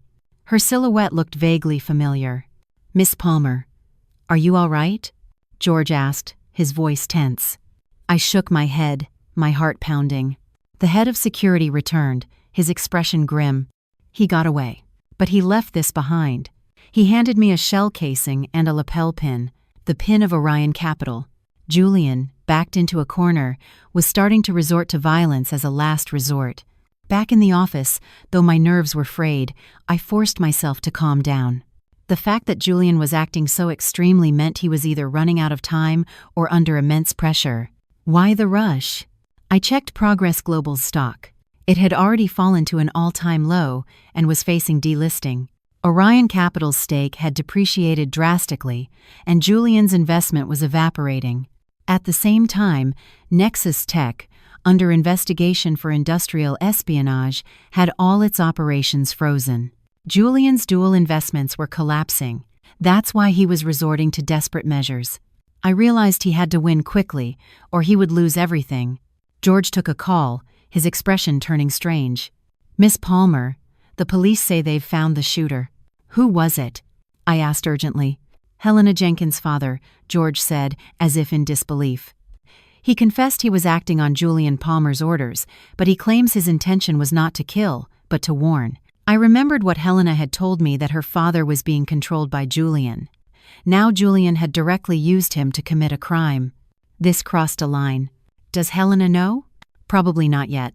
Just as George finished speaking, my phone rang. It was Helena. When I answered, I heard her crying. "Liz, I'm so sorry. My father, that man Julian, threatened him. He said if he didn't do it, he would ruin our family and send my brother to prison." I closed my eyes. Julian's evil was beyond my imagination, using a father's love for his children to force him to commit a crime. "Helena, where are you now?" "At home, but I'm scared. Julian's people might be watching me." "Come to the Palmer Group headquarters," I decided. "I will guarantee your safety." After hanging up, I immediately arranged for staff to bring Helena over. At the same time, a thought occurred to me. Julian's weakness might lie in this very fact. He was so ruthless that he didn't hesitate to sacrifice his pawns, and that might make other pawns betray him. If I could convince more people on Julian's side to switch. Just then, I received an anonymous text. Asterisk. "Want to end all this? Asterisk. Asterisk. Come to the waterfront, Warehouse 7, tonight at 10 p.m. Asterisk. Asterisk alone. Asterisk. Asterisk. Just you and me. Asterisk." A direct invitation from Julian. It was an obvious trap, but it might also be an opportunity. George was adamantly opposed. "It's too dangerous. You can't go." After long consideration, I finally said, "Get ready. I'm going, but not alone. Position our people around the area. I need to meet this so-called uncle of mine face to face and find out what he really wants." Night fell, and the city lights began to twinkle. I looked out the window, my heart filled with a mix of tension and determination. Perhaps tonight, I could end this hateful feud. But I didn't know that the meeting at the waterfront would reveal an even more astonishing secret, one that would completely change my perception of everything. At 9:40 p.m., from the top floor of the Palmer Group building, I looked out at the dim lights of the distant waterfront. George stood behind me, making one last attempt to dissuade me. "Miss Palmer, it's too risky. We can ask the police to set up a sting operation. You don't have to go in person." I shook my head. Julian invited me. "If he finds out the police are involved, he won't say anything. I have to go." "Let me at least go in with you," George insisted.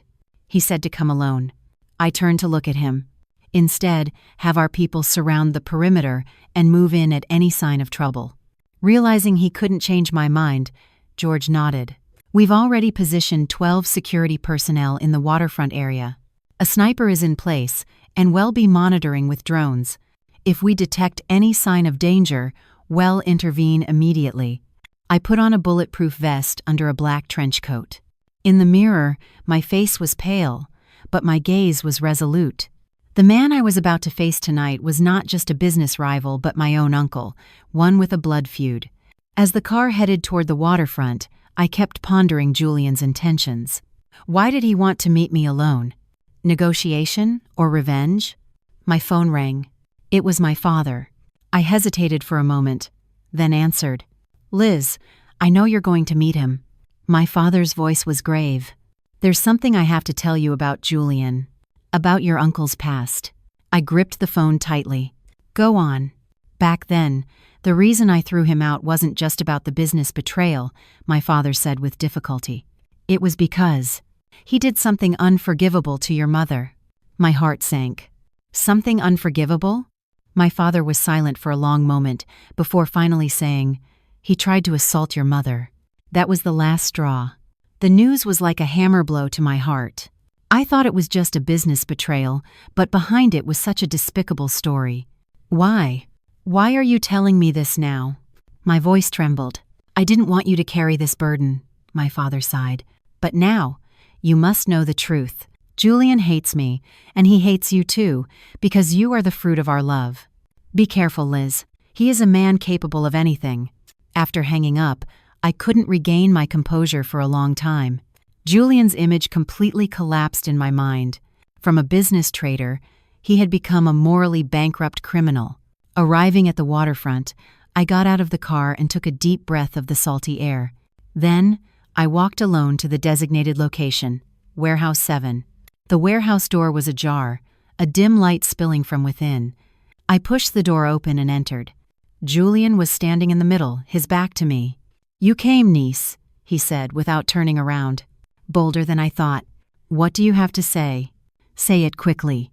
I kept my distance, my hand clutching the pepper spray in my pocket. He turned around slowly. A strange smile played on his lips. "First, congratulations on winning the bid today. A brilliant counterattack." "Thank you. Now explain why you called me here." He took a few steps toward me, and I backed away warily. "I wanted to tell you a story. A story of 2 brothers and 1 woman." "I've already heard that story," I said coldly. "The story of how he betrayed his brother and even tried to assault his sister-in-law." Julian's smile froze, then twisted into a savage grin. "Is that what William told you?" "Typical. Twisting the facts." He suddenly became agitated. "I loved Carmen first. I waited for her for 3 years before your father bought her with his money and power." I remained silent, letting him talk. "The business differences were just an excuse," his voice rose. "The real reason was that I couldn't stand watching them be happy together every day. I couldn't stand that William had everything, and I had nothing. So you betrayed the family, stole secrets, and even my mother." I couldn't finish the sentence. Julian smiled contemptuously. "That night, Carmen came to me of her own free will. She said she regretted choosing William. She said the one she truly loved was me." "You're lying." I couldn't help it. My mother would never love him. His gaze turned, filled with hatred. "How would you know? Because your father told you so? William is the eternal saint, and I am the devil." He suddenly reined in his emotions, regaining his composure. "But none of that matters anymore. I called you here tonight to end it all." He took out a folder. "This is a stock transfer agreement. Transfer the 20% stake in the Palmer Group you hold to me. In return, I promise never to bother you or your parents again." I almost laughed. "Are you insane? How could I possibly accept such a proposal?" "If you don't," he said slowly, "then tomorrow all the newspapers will receive more material about your mother, including her suicide attempts and photos of her having breakdowns." My blood ran cold. "You wouldn't dare." "Oh, I would," he smiled. "I also have the love letters she wrote to me. Of course, she wrote them when she was mentally unstable, but do you think the public will see it that way?" I was trembling with a mixture of rage and powerlessness. This man had completely lost his humanity. Suddenly, a faint noise came from the 2nd floor of the warehouse. Julian immediately became alert. "You brought people." "No," I said honestly, "but it's possible someone followed you." His gaze wavered, then he laughed. "All the better. The more audience, the more fun." He clapped his hands, and a side door of the warehouse opened. 2 people were dragged in. It was Andrew and Lucy. They were bound and gagged, their faces etched with terror. I stared at Julian, shocked. "What is the meaning of this?" "Cleaning up the trash," he said coldly. "These pawns are no longer useful. In fact, they could become witnesses. Perhaps I should dispose of them for you?" Andrew shook his head desperately, his eyes pleading. Lucy was already sobbing. I realized Julian had truly gone mad. He was planning to end everything here. "You won't get away," I tried to stay calm. "This place is surrounded by my people." "Oh, I know," he admitted unexpectedly. "But I have my people too." He glanced at his watch. "And it's almost time."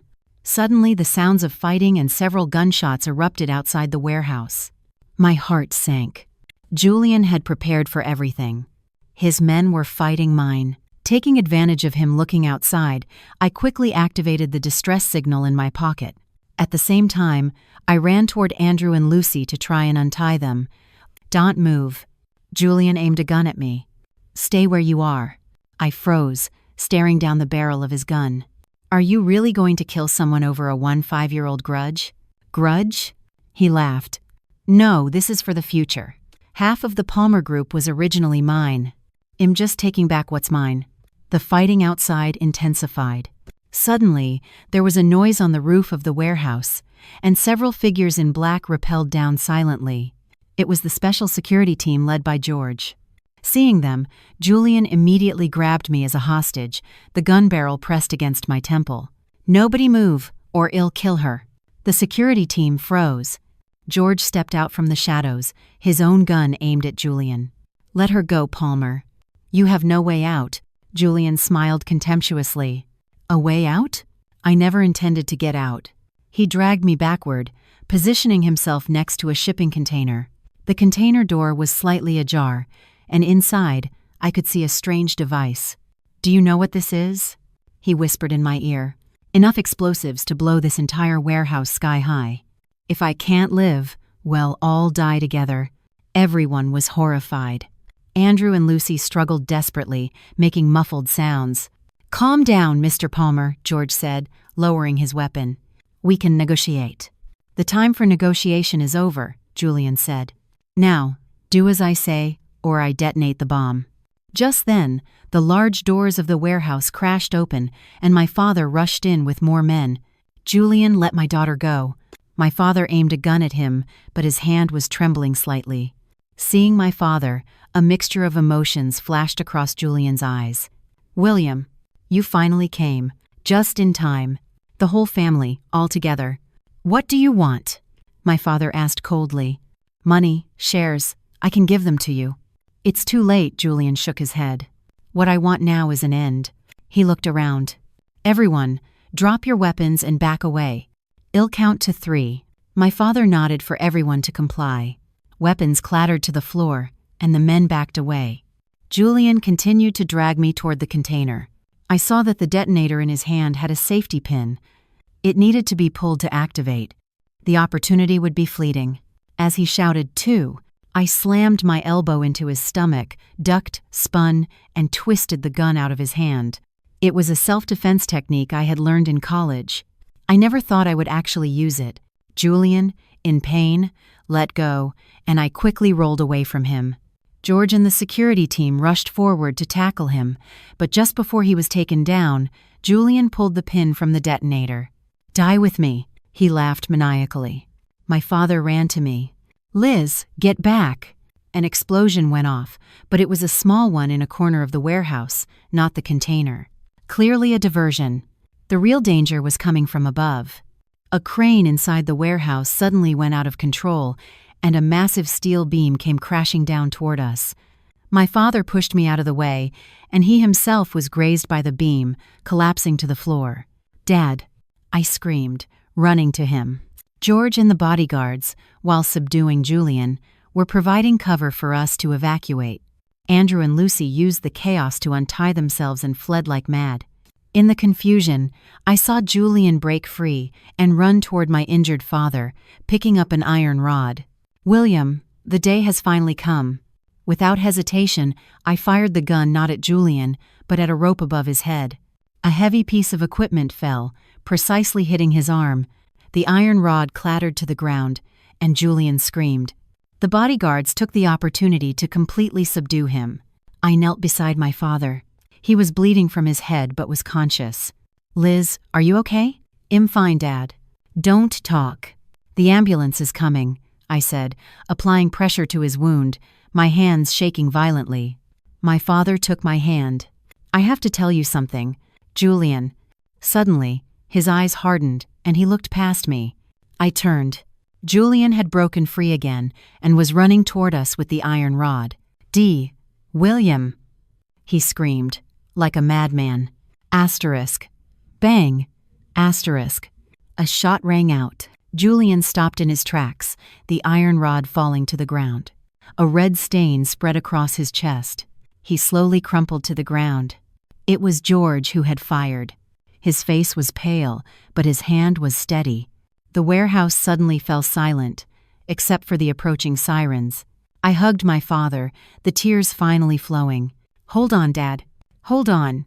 My father smiled weakly. "You did very well, Liz. You were braver than me." The paramedics and police arrived. They put my father on a stretcher. Julian was also taken away. George's bullet had missed any vital organs and hit his shoulder. Before getting into the ambulance, my father squeezed my hand tightly. "Liz, I'm entrusting the Palmer Group to you." I nodded through my tears. "I'll protect it, Dad, until you come back." After my father was taken away, I stood amidst the wreckage, an unprecedented exhaustion and weight settling over me. George came over. "Miss Palmer, Andrew Graham and Lucy Hayes have been arrested. They ran into a police roadblock trying to escape." I nodded, watching as they put Julian into a police car. His eyes were empty, as if he had lost all life. "What sentence will he get for all these crimes?"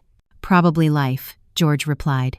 Besides, the police found more evidence at his residence, including complete records of the theft of the Palmer Group's secrets. As the police cars drove away, Laura arrived. Seeing the ruined warehouse, she was shocked and hugged me. "My God, Liz, are you okay?" I managed a weak smile. "I'm fine. I need to ask you for a favor. Anything. Can you try to minimize the reporting on my mother?" "She's been through enough," I requested. Laura nodded seriously. "I'll do my best. Actually, the public is more interested in Julian's crimes and Lucy's fake pregnancy. We can handle your mother's story discreetly." In the early morning, I finally returned to the Greenwich estate. The butler informed me that my father's surgery was successful and his life was not in danger. I soaked in a hot bath, trying to wash away the horror and the smell of blood from the night, but when I closed my eyes, I could still see Julian's crazed expression and hear the sound of explosions and gunfire. Drying off, I looked in the bathroom mirror. My reflection was still weary, but there was something stronger in my eyes than before. Having survived this trial of life and death, I was no longer the woman who would break down over a husband's betrayal. I changed into my pajamas and went to my father's study. There, I found our family photo albums. I opened to the page with the picture of my father and Julian together. Two young men, arms around each other's shoulders, smiling from ear to ear, as if the whole world belonged to them. Who would have thought that 25 years later, the brothers would be locked in a life-or-death struggle? The phone rang. It was the hospital. My father was awake and wanted to see me. I immediately drove to the hospital. My father was lying in bed, his face pale but his mind clear. "Liz," he rasped weakly. "Come here." I sat beside him and took his hand. "How are you feeling, old man?" He smiled bitterly. "Took a hit and ended up like this." A brief silence fell. Then he said, "I'm sorry about Julian. For dragging you into this." "It's not your fault, Dad," I said quietly. "He chose hatred." My father sighed. "Perhaps I was too harsh on him back then, and I pushed him to the brink. He tried to assault Mom." "That's unforgivable," I said firmly. "You did nothing wrong." Tears welled in my father's eyes. "Thank you, Liz. Now, I have to ask you for something more important." He had George bring over a document. "This is the power of attorney for my shares and a delegation of authority. While I'm recovering, I want you to act as chairman." I looked at the document, stunned. "Dad, that's too much responsibility." "You're ready," my father said firmly. "What you showed last night proves you are far stronger and wiser than I thought. The Palmer Group needs a new generation of leadership." I took a deep breath and finally nodded. "I'll do my best." Leaving the hospital, the sky was already beginning to brighten.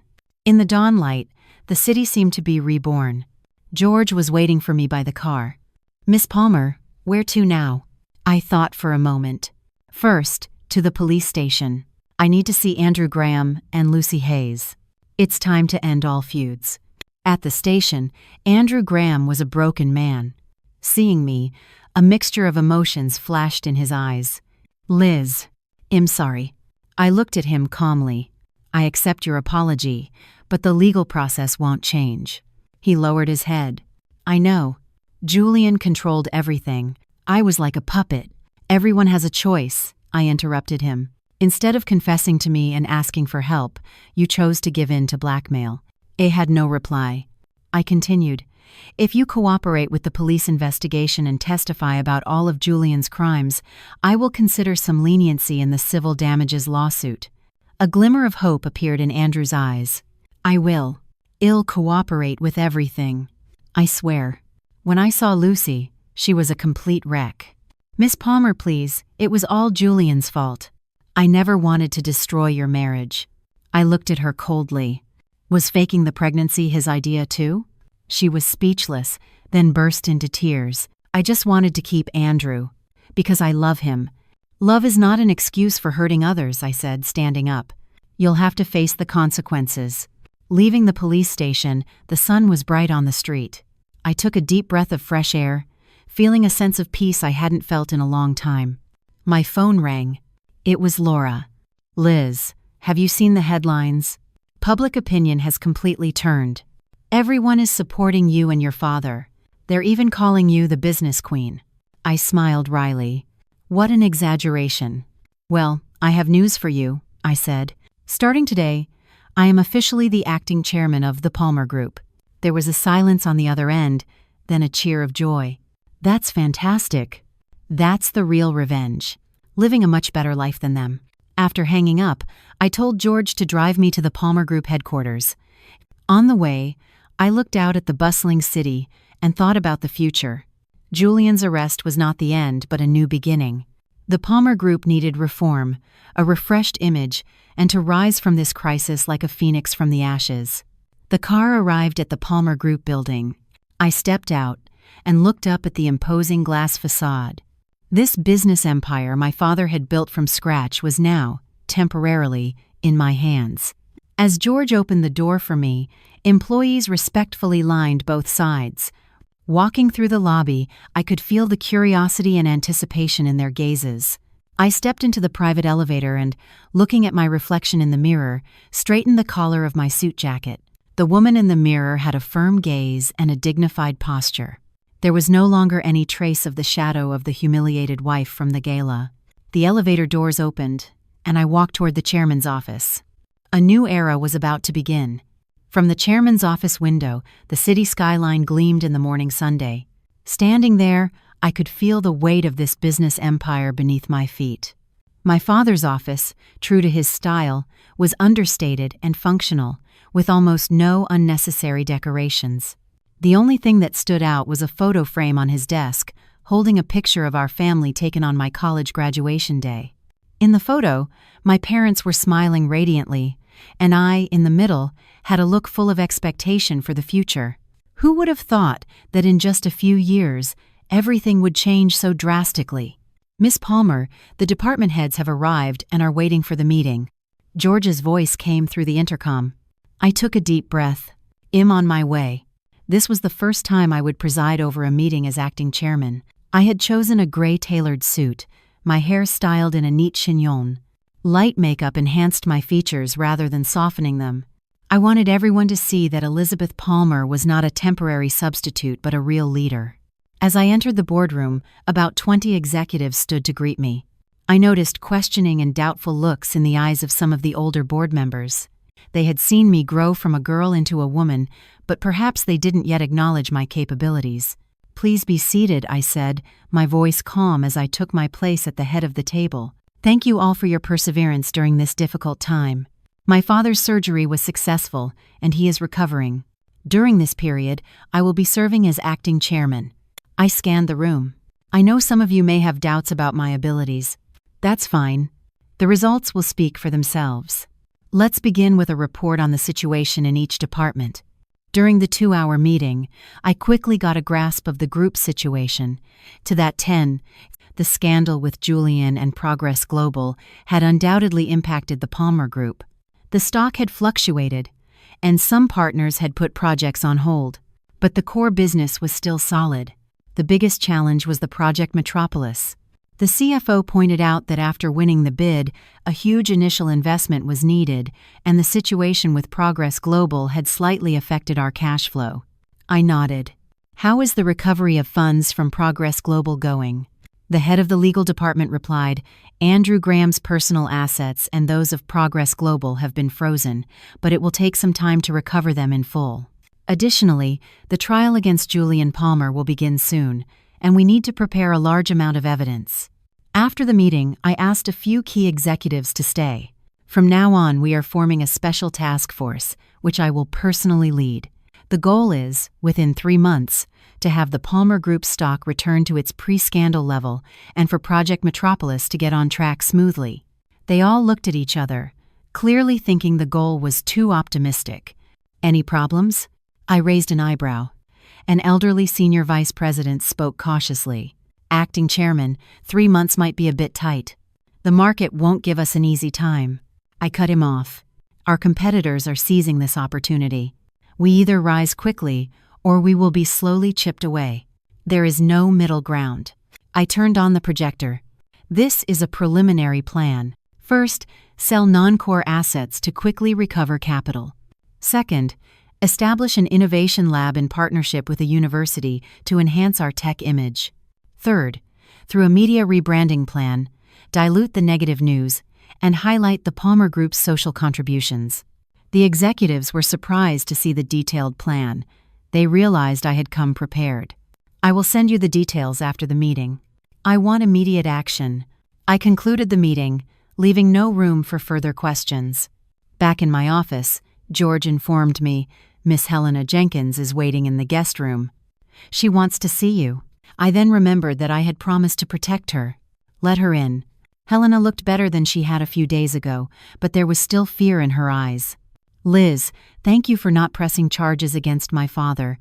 He really had no choice. I know. I motioned for her to sit.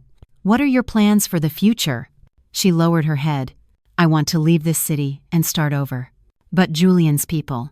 We have an open position for a market analyst at the Palmer Group Singapore branch, I said, handing her a document. If you're willing, you can work there. The Palmer Group will provide you with housing and guarantee your safety. Helena's eyes immediately turned red. Why? Why are you still helping me? I betrayed you. Because in the end, you chose your conscience, I said quietly. And because I believe people can change.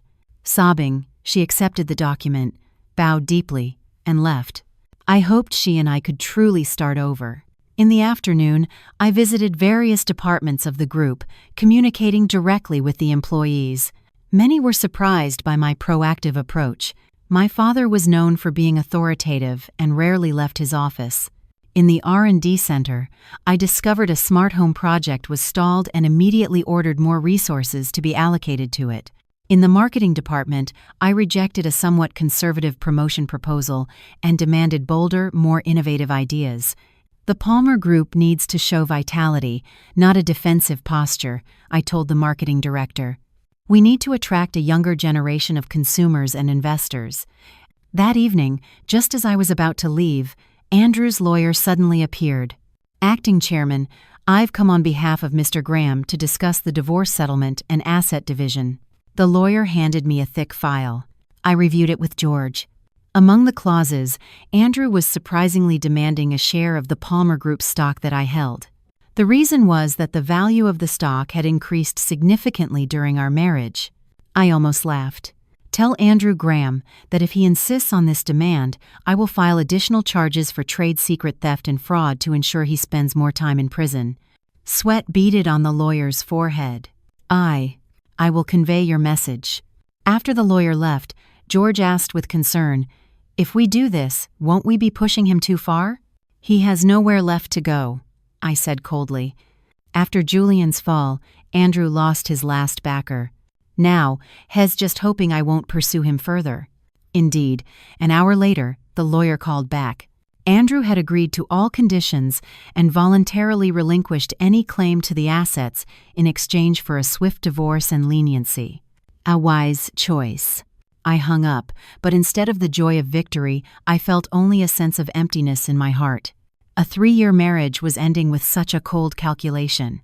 The next day, as the first step of my media rebranding plan, I gave an exclusive interview to Laura. In the interview, I spoke candidly about my failed marriage, but emphasized that it was not the only story that defined my life. I was first the daughter of the Palmer Group, and now I am its guardian. Women should not be defined by their marital status. Our value extends far beyond that. When asked about Julian, I answered cautiously. The matter is now in the judicial process, so it's not appropriate for me to comment further. I just want to say that all families may have flawed members. The important thing is how we face and overcome it. The response to the interview exceeded my expectations. The hashtag number Elizabeth Palmer Independent Woman went viral, with many praising my grace and strength. My father called from the hospital. "Liz, the interview was perfect. Your mother saw it too. She is very proud of you." A warmth spread in my chest. "Is Mom okay?" It's true that the shock of her medical records being leaked affected her, but seeing you has given her courage. My father's voice sounded relieved. Perhaps this is a chance for her to face reality again. An idea suddenly struck me. "Dad, I want to bring Mom back to the U.S. for treatment. The clinic abroad is professional, but family care is more important." My father was silent for a moment. "The risk is high. I can assemble a medical team with the best specialists," I insisted. "And with Julian arrested, half the threat is gone. The other half." I took a deep breath. "Is something our family must face together." My father finally agreed. George began to arrange for medical transport and coordinate with the country's top psychiatrists. In the meantime, the Palmer Group's stock began to rise steadily. The plan to sell non-core assets went smoothly, and the Project Metropolis officially broke ground. A week later, I attended the groundbreaking ceremony for Project Metropolis. In front of the media and guests, I confidently explained the project's innovative philosophy and social significance. I took a deep breath.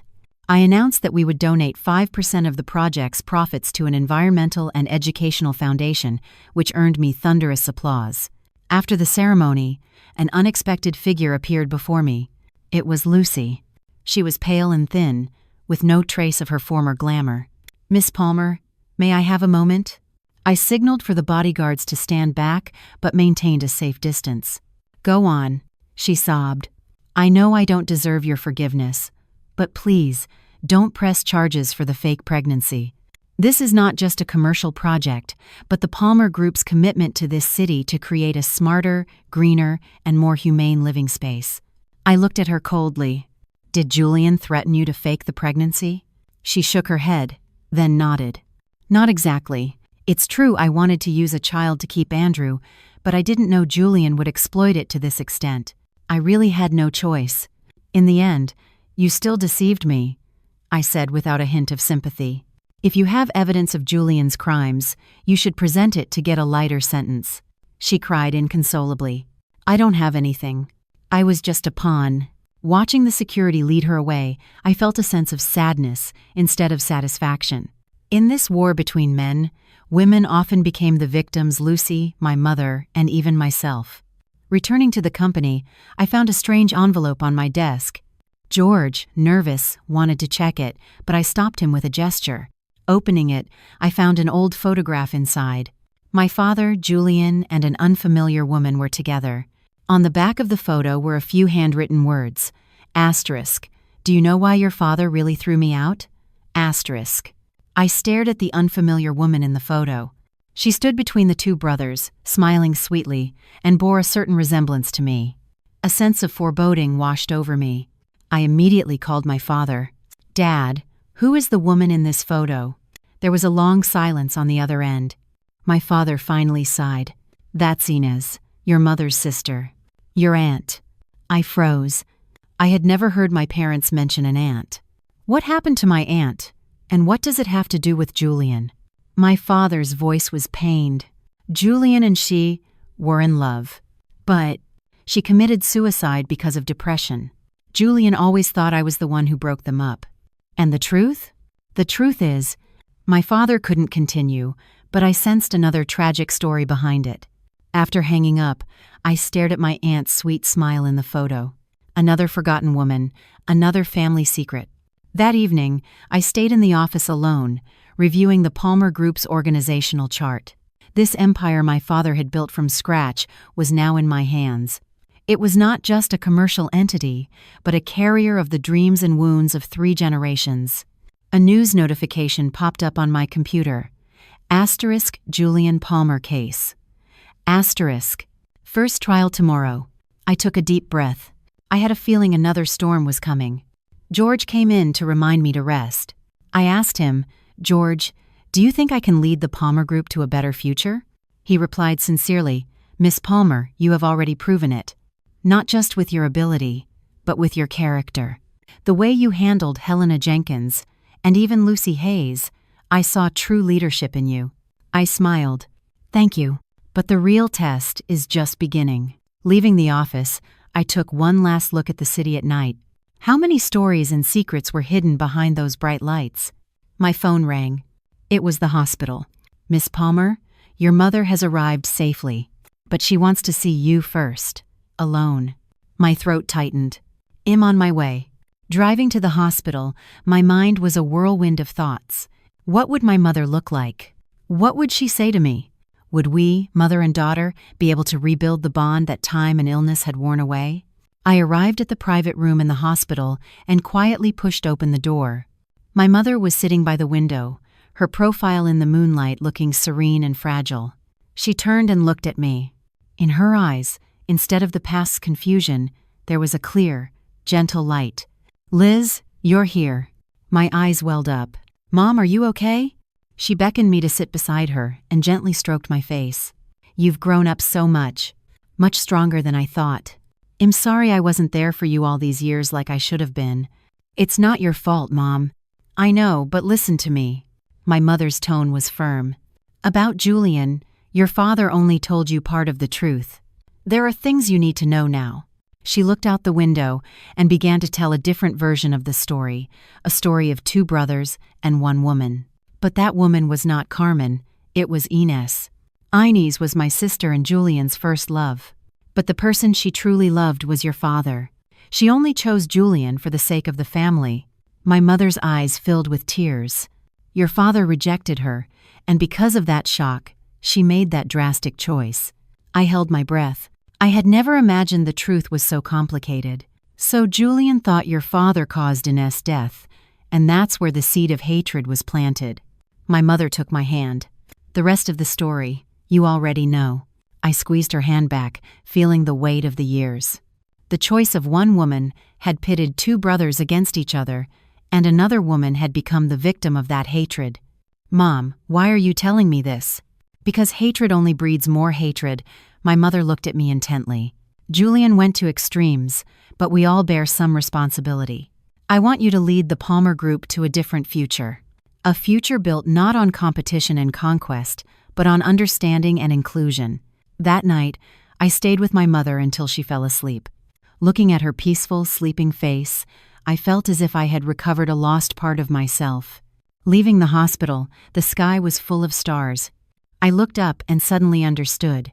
The true revival of an empire is not about recovering stocks or the success of a project, but about breaking free from the shackles of the past and creating new possibilities. My phone rang. It was my father. "Liz, how is your mother?" "She's doing well," I smiled. She told me a different version of the story. My father was silent for a moment.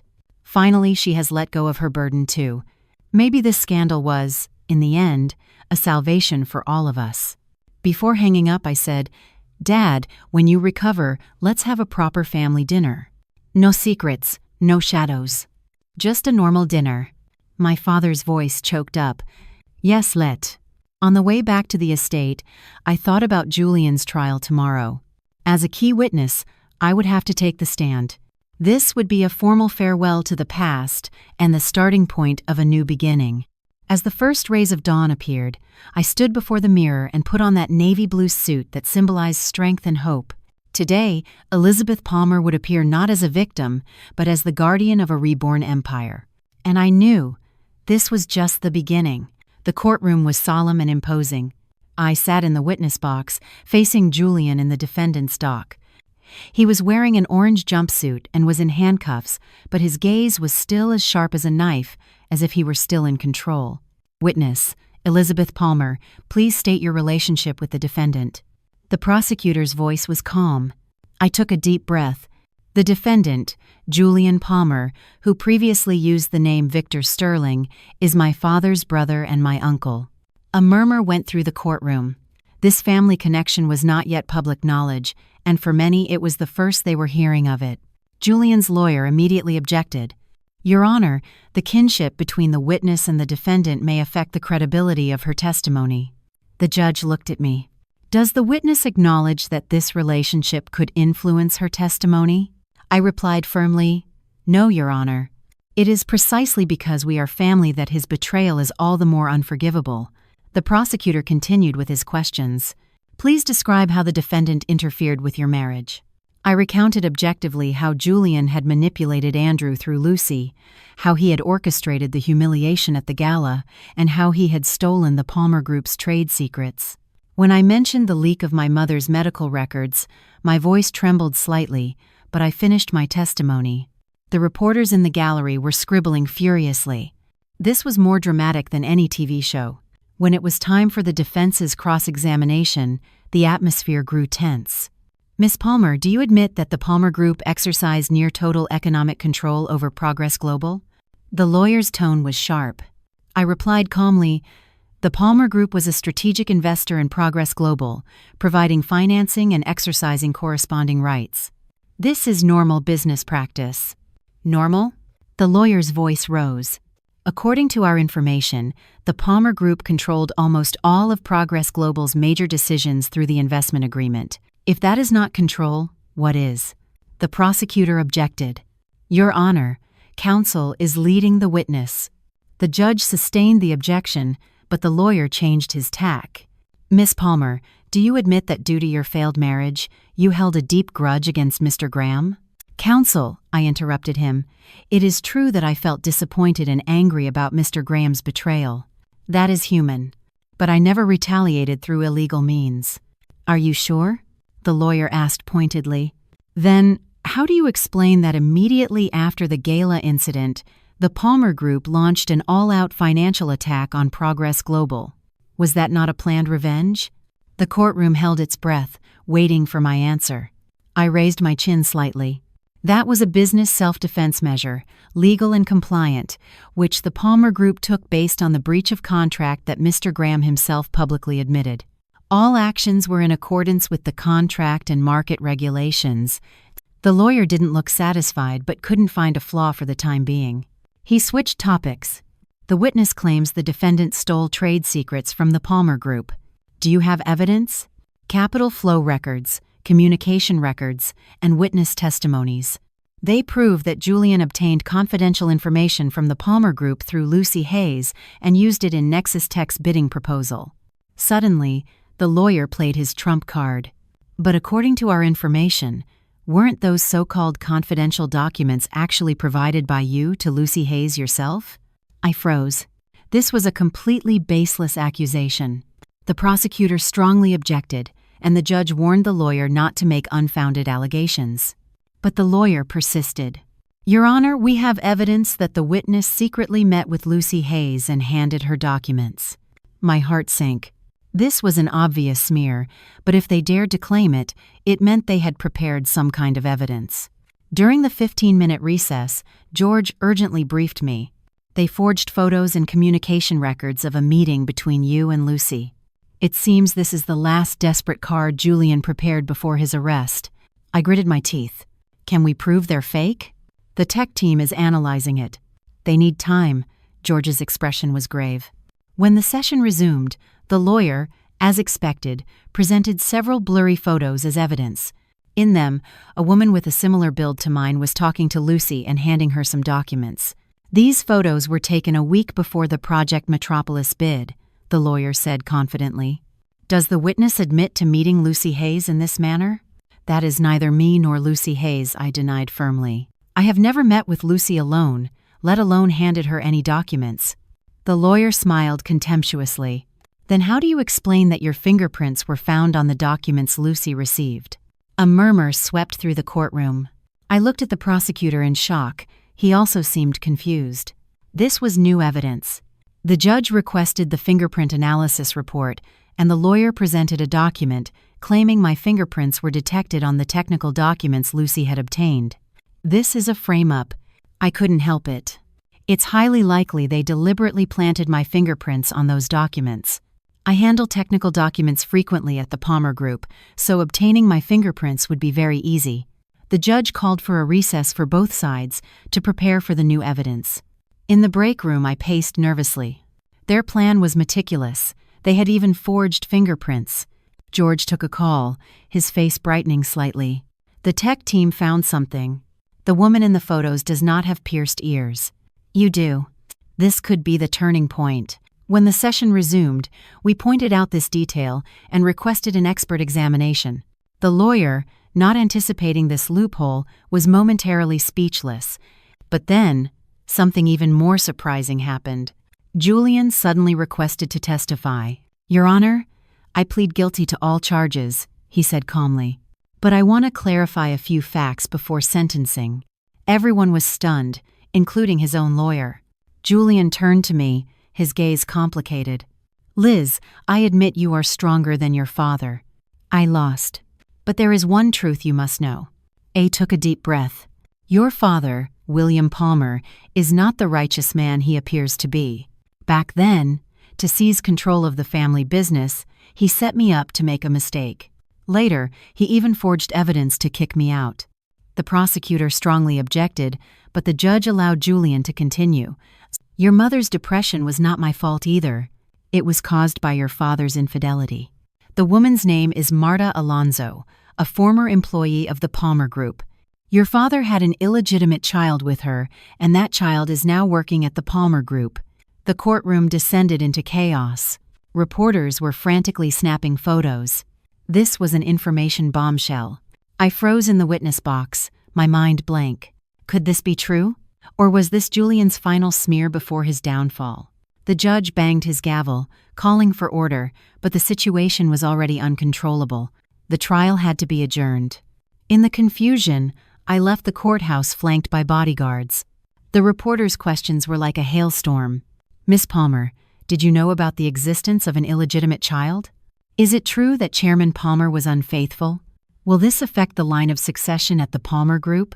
Back in the car, I still couldn't recover from the shock. George tried to comfort me. Miss Palmer, this must be Julian's slander. Please don't believe it. But in a corner of my mind, a voice whispered, asterisk, what if?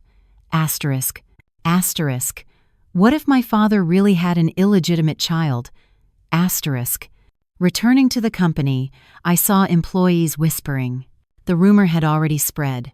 I forced myself to act normal but couldn't concentrate. In the afternoon, my father called from the hospital. Liz, I saw the news. It's all a lie. You believe me, right? I was silent for a moment, then asked quietly, Dad, is there really a woman named Marta Alonso? There was a silence on the other end. That silence hurt more than any answer. There was, my father finally admitted. But it's not what Julian said. It was a mistake from many years ago, and it's over.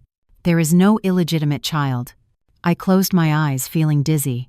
So part of what Julian said was true. Liz, everyone makes mistakes. My father's voice was pained. My biggest mistake was not handling it cleanly and giving Julian a weapon. Does Mom know? I asked, my voice trembling. No, and I hope she never does, my father sighed. In her condition, she couldn't handle such a shock. After hanging up, I sat alone in my office for a long time. My father's image was cracking in my mind. The hero I had always admired actually had the frailties of an ordinary man. That evening, I received a call from an unknown number. I hesitated, then answered. Mrs. Elizabeth Palmer? This is Marta Alonso. A gentle female voice came from the other end. I am very sorry you had to learn of my existence in this way. But please believe me, I never intended to harm your family. I didn't know what to say, so I just listened. Mr. Julian Palmer found me and threatened me to cooperate with his plan. I refused. Marta's voice was broken. It's true that I had a past relationship with your father, but it ended a long time ago. There is no illegitimate child.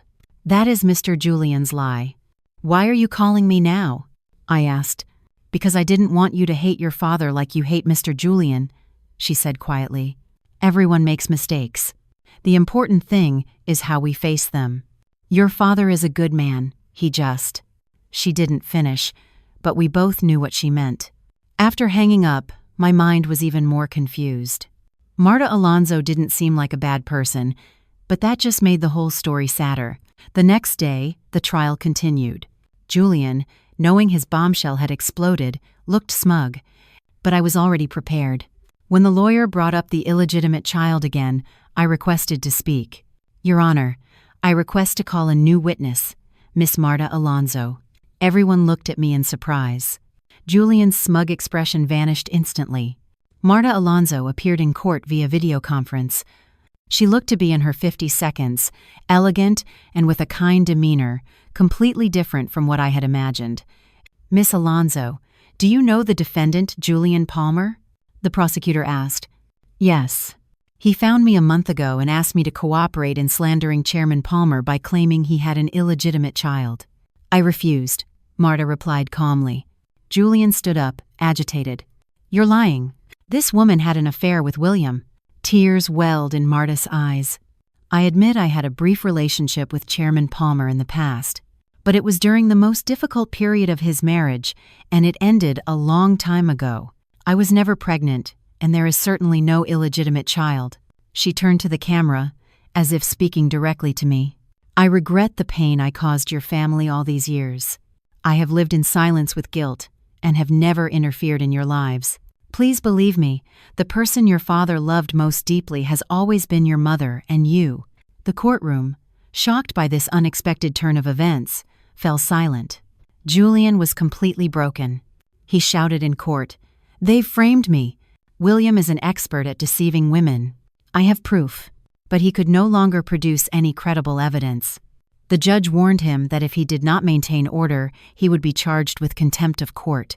Finally, after 3 days of deliberation, the jury unanimously found Julian guilty on all counts: industrial espionage, extortion, invasion of privacy, and incitement to crime. As the judge read the verdict, Julian seemed unfazed, as if he had anticipated everything. The defendant, Julian Palmer, for the combined offenses, is sentenced to 25 years in prison without the possibility of parole. The gavel fell, and everything was settled. The 15-year feud had come to an end.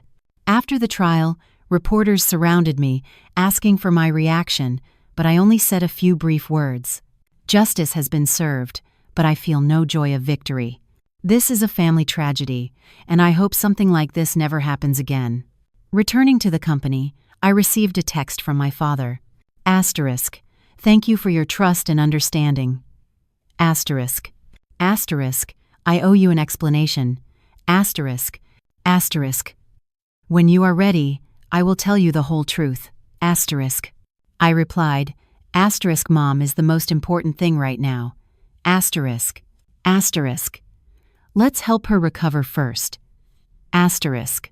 A week later, my mother's condition had improved significantly. The expert team said that returning to the U.S. and being with family was having a very positive effect on her treatment. Over the weekend, I put aside all my work and walked with my mother in the garden of the estate. She was emotionally stable and even joked, "They told me you were very impressive at the trial. Just like me when I was young." I smiled. It's in the genes. After a brief silence, my mother said quietly, "I knew about Marta Alonso." I froze. "Yes, I've known for a long time," she said calmly. "There are always storms in a marriage. The important thing is how you weather them.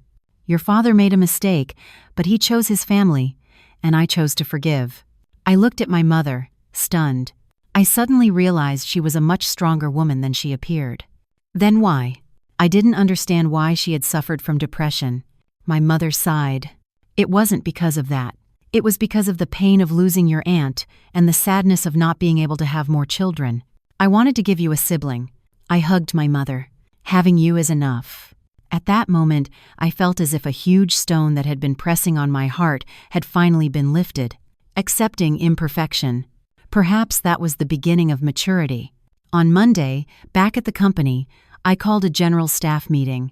I didn't avoid the recent scandal but faced it head-on. In the past few weeks, the Palmer Group has faced unprecedented challenges. But as you can see, we did not fall. On the contrary, we have united and become stronger. I announced a new corporate vision. In the future, the Palmer Group will not only focus on commercial success, but will also place greater importance on business ethics and social responsibility. We will establish an ethics committee to supervise all business activities. We will promote employee well-being and diversity, and we will increase our investment in charitable activities. The employees applauded enthusiastically. I could see hope reignited in many of their eyes.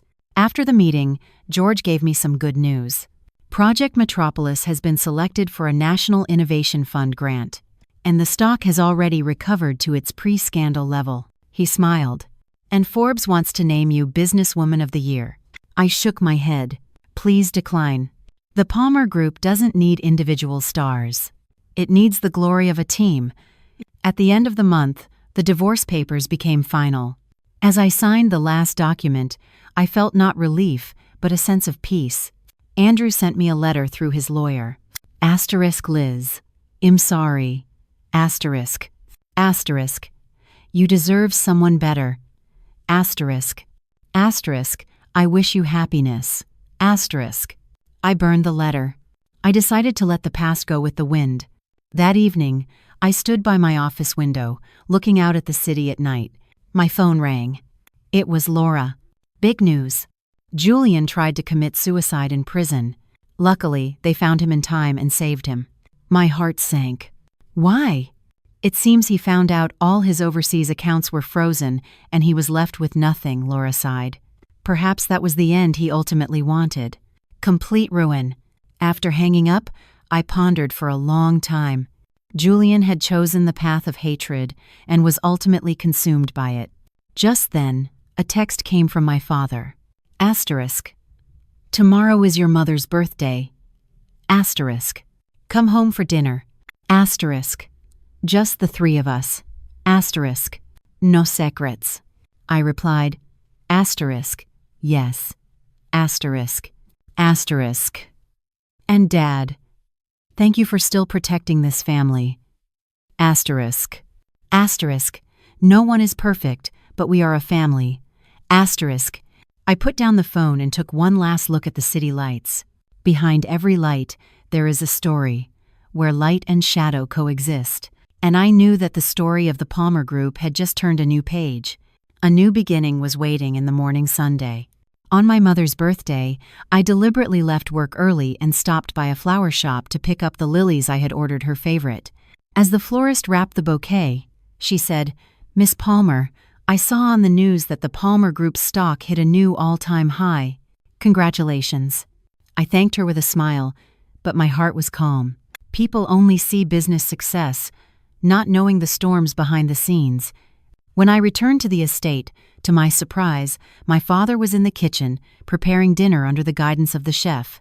This was a truly rare sight. "Dad, what are you doing?" I asked, amazed to see him in an apron. My father, slightly embarrassed, said, "Your mother said she was craving the steamed fish I used to make for her when we were young. I haven't made it in decades, so I need the chef's guidance." A warm feeling spread in my chest. This kind of everyday tenderness between my parents seemed more precious than any business success. When my mother came downstairs, her eyes filled with surprise at the decorated dining room and the bouquet of lilies. "You still remembered?" "Of course," my father said, helping her to her seat. 35 years ago, I proposed to you with a bouquet of these lilies. Watching them, I suddenly understood the true meaning of marriage. It's not about the absence of storms, but the choice to stay together even after they pass. The dinner was warm and relaxed. We deliberately avoided all heavy topics and talked only about daily life and good memories. My mother's mood was much better, and she even joked that my father's fish was so salty it could be preserved. After dinner, we sat in the garden. My mother took my hand. "Liz, I want to start formal treatment. Not for myself, but for our whole family." I looked at my mother, surprised. My father's eyes were also moist. "Carmen, finally." My mother smiled. "I've been thinking a lot these past few days. I've been running away for decades. It's time to face it. Besides, I have to see my Liz get married and have children. I teased, Mom, I just got divorced, and you're already rushing me. We all laughed. The night air was filled with a warmth I hadn't felt in a long time. But peace is always fleeting. The next day, just after I arrived at the office, George came in with a grave expression. Acting chairman, something serious has happened. He opened his tablet, which displayed the latest news. Progress Global officially files for bankruptcy. Thousands of employees face layoffs. I took a deep breath. I had expected this, but the reality was still harsh. And Andrew has disappeared.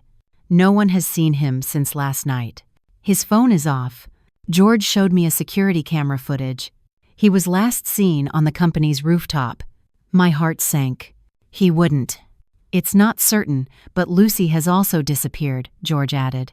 The police have started a search. As we were talking, my phone rang from an unknown number. I hesitated for a moment, then answered. Liz? It's me. It was Andrew's voice, strangely calm. Don't worry, I'm not going to kill myself. I just wanted to get away from all the noise. I was silent for a moment, then asked, Where are you going? I don't know. Just driving. He paused. I called to truly apologize to you, and to thank you for your mercy in the end. I sighed lightly. Take care of yourself, Andrew. After hanging up, I told George to inform the police that he was fine, but there was no need to search for him. Sometimes, letting go is also a kind of solution. In the afternoon, I received a special request from the Project Metropolis team. Several key engineers from the former Progress Global want to join the Palmer Group. They're bringing innovative technology with them, the project head explained. We've looked into their backgrounds, and they are undoubtedly talented. They're in a tough spot after Progress Global's bankruptcy, but given our history with them, we need your approval. I reviewed the technical documents. They were indeed valuable. Conduct interviews. If they are qualified, hire them. The Palmer Group doesn't ask about the past. We only value talent. This decision later proved to be very wise. With the technology brought by these engineers, Project Metropolis was completed 3 months ahead of schedule, saving hundreds of millions of dollars. A week later, my mother began her formal treatment. I adjusted my work schedule to accompany her at the hospital at least twice a week. Surprisingly, during the treatment, our relationship became even closer.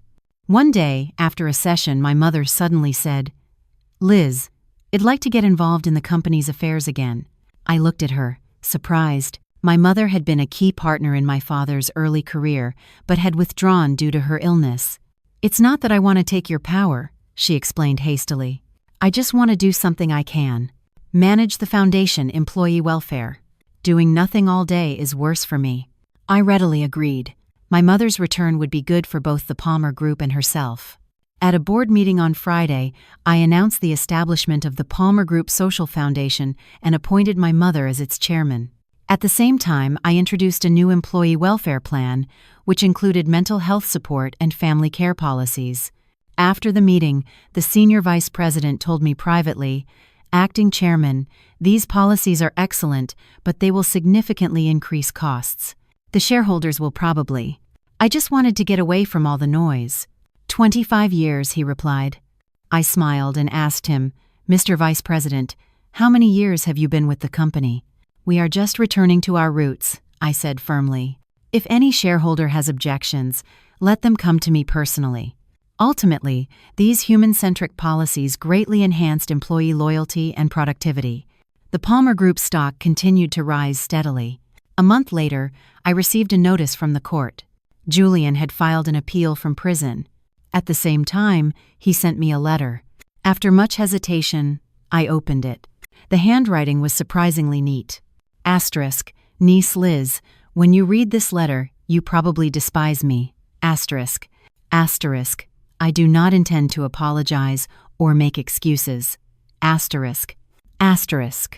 just want to tell you a few truths. I hated your father, but my feelings for you were complicated. You have the Palmer determination, but also your mother's kindness. That day in the warehouse, you could have let me die, but instead of shooting me, you shot the rope. Asterisk. Asterisk. In the long time I've spent in prison, I've been reflecting on my life. Asterisk. Asterisk. Hatred blinded me and prevented me from seeing other possibilities. Asterisk. Asterisk. Now, it's all over. Asterisk. Asterisk. I will tell you only one thing. Be careful of Orion Capital. Asterisk. Asterisk. It's not a simple shell company. Asterisk. Asterisk. There is a much larger force behind it. Asterisk. Asterisk. I was just a front man. Asterisk. Asterisk. My fall does not mean they will stop targeting the Palmer Group. Asterisk. Asterisk. Farewell. Asterisk. Asterisk. Take care of yourself, Julian. Asterisk. A chill ran down my spine. If Julian was just a front man, who was the real force behind the scenes, and why were they still targeting the Palmer Group? I immediately called George, convened a meeting, and ordered a thorough reinvestigation of Orion Capital's background. The initial results showed that the company's shareholding structure was extremely complex, ultimately pointing to an international consortium, but with no obvious hostility toward the Palmer Group. We need a deeper investigation. George's expression was grave. If such an enemy really exists, we are in the light, and they are in the dark. It's very dangerous. I thought for a moment. For now, investigate secretly. At the same time, strengthen the group's security, especially around the board and key technology departments. In the following days, although things seemed calm on the surface, there were undercurrents. While managing the normal operation of the group, I kept a close eye on the investigation's progress. My mother gradually adapted to her work, and her foundation's first project, a support plan for female entrepreneurs, received excellent reviews. My father's health also improved, and he began to participate in major decisions remotely.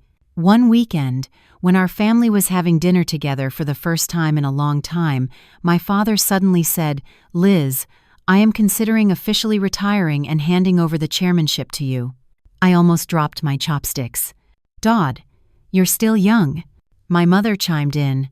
"What he means is, your father wants to spend more time with me.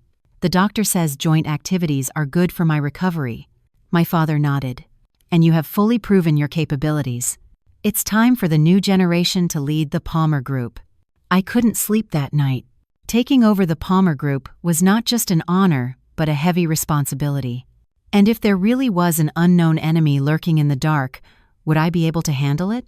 In the early morning, I sat alone in my study, reading the 100-year history of the Palmer Group. From my great-grandfather's small factory to today's business empire, it had survived wars, upheavals, and crises, always rising again with resilience. I suddenly understood the true strength of the Palmer Group. It wasn't wealth or power, but heritage and resilience. On Monday, I accepted my father's proposal and began preparations for the succession. The news was widely reported by the media with a mostly positive reaction.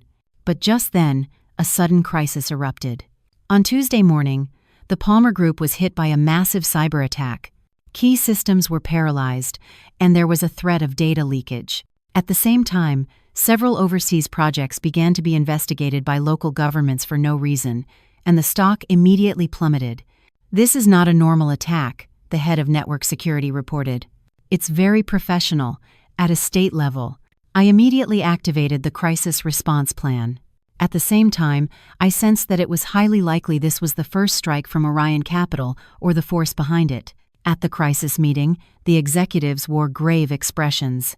Some suggested shrinking overseas operations, others advocated for a strong counterattack. After listening to all opinions, I made a decision. First, all-out efforts to restore the system and strengthen defenses. Second, transparent and open cooperation with the foreign government's investigations. Third, we will not shrink or stop. We will continue our overseas expansion as planned. Several senior executives objected. "It's too risky. We should focus on defense now," I replied calmly. "The Palmer Group has never developed through defense. When faced with difficulties, we have only one way: forward." In the following days, I practically lived at the company, directing the crisis response. My mother brought me homemade food every day, and my father advised me remotely. The employees, with high morale, worked tirelessly. After a week of hard fighting, the system was almost fully restored, and the foreign investigations were successfully resolved due to our proactive cooperation. The stock, after a brief dip, rebounded sharply, surpassing its previous high. After the crisis, I wrote a letter to all employees. Asterisk, this attack has hurt us, but it has also made us stronger. Asterisk, asterisk, the Palmer Group will not bow to threats. Asterisk, asterisk. On the contrary, we will march into the world with even greater determination. Asterisk. At the succession ceremony at the end of the month, my father personally handed me the company seal. You are braver and wiser than me. Leaving the Palmer Group to you gives me peace of mind. I accepted the seal, and in front of all employees in the media, solemnly pledged, I will lead the Palmer Group, not with the will of a conqueror, but with the heart of a guardian. Our goal is not just commercial success, but to create shared value. Amidst the applause, I saw my mother smiling through tears, my father's proud gaze, and the employees' eyes filled with trust. After the ceremony, I returned to my newly redecorated chairman's office. On my desk was a photo frame, a new family photo. The three of us, arms around each other, smiling radiantly. George knocked and entered. Madam Chairman, you have a visitor. She says she's a friend. I looked up, surprised, and saw Laura walking in with an unfamiliar man. Liz, this is my fiancé. He's a cybersecurity expert. He helped us a lot secretly during this attack, Laura said, blushing as she introduced him. I looked at them, stunned. Laura explained hastily, it's not that I was hiding it. We just got back together during this crisis, and it so happens his specialty is cybersecurity. The man smiled and extended his hand. Madam Chairman, I've heard a lot about you. Actually, I know something about the group that attacked the Palmer Group. If you'll allow me, I'd like to help. I asked him for details. The group's code name is Orion. It's an international industrial espionage organization that specializes in attacking large Asian and European companies, he said seriously. There is a mysterious funding source behind them, and their goal is not simple business competition, but more complex political objectives. I recalled Julian's warning and felt a chill. Why did you decide to help the Palmer Group? The man looked at Laura. On one hand, because of Laura. On the other hand, my father was also a victim of Orion in the past. His company went bankrupt, and he took his own life. This is personal for me. Fate had once again brought people with a common enemy together. I decided to hire this man as a security consultant and completely upgrade the Palmer Group's defense system. That evening, I stood alone in my office by the window, thinking about the future challenges. The enemy was still in the dark, but I was no longer afraid. My phone rang. It was my mother. Liz, eat well and rest. Whatever happens, the family will always be by your side. A warmth spread in my chest. Yes, Mom. This weekend, let's go to the new art museum together. After hanging up, I took one last look at the city at night. There were shadows in the bright lights, but there was far more light. I opened my planner. Tomorrow was full of meetings, new product launches, employee town halls, and signing charity projects. At the end of the planner, I added a note, asterisk, start writing a memoir, asterisk, asterisk, the Empire and Her Daughter. Asterisk, not to become famous, but to leave a mark to record how a young woman became a guardian, how a company inherited and innovated, and how a family, after a storm, came together again. Outside the window, the sun was rising. A new day was beginning. And I, Elizabeth Palmer, chairman of the Palmer Group, was ready to face all the challenges and all the glory.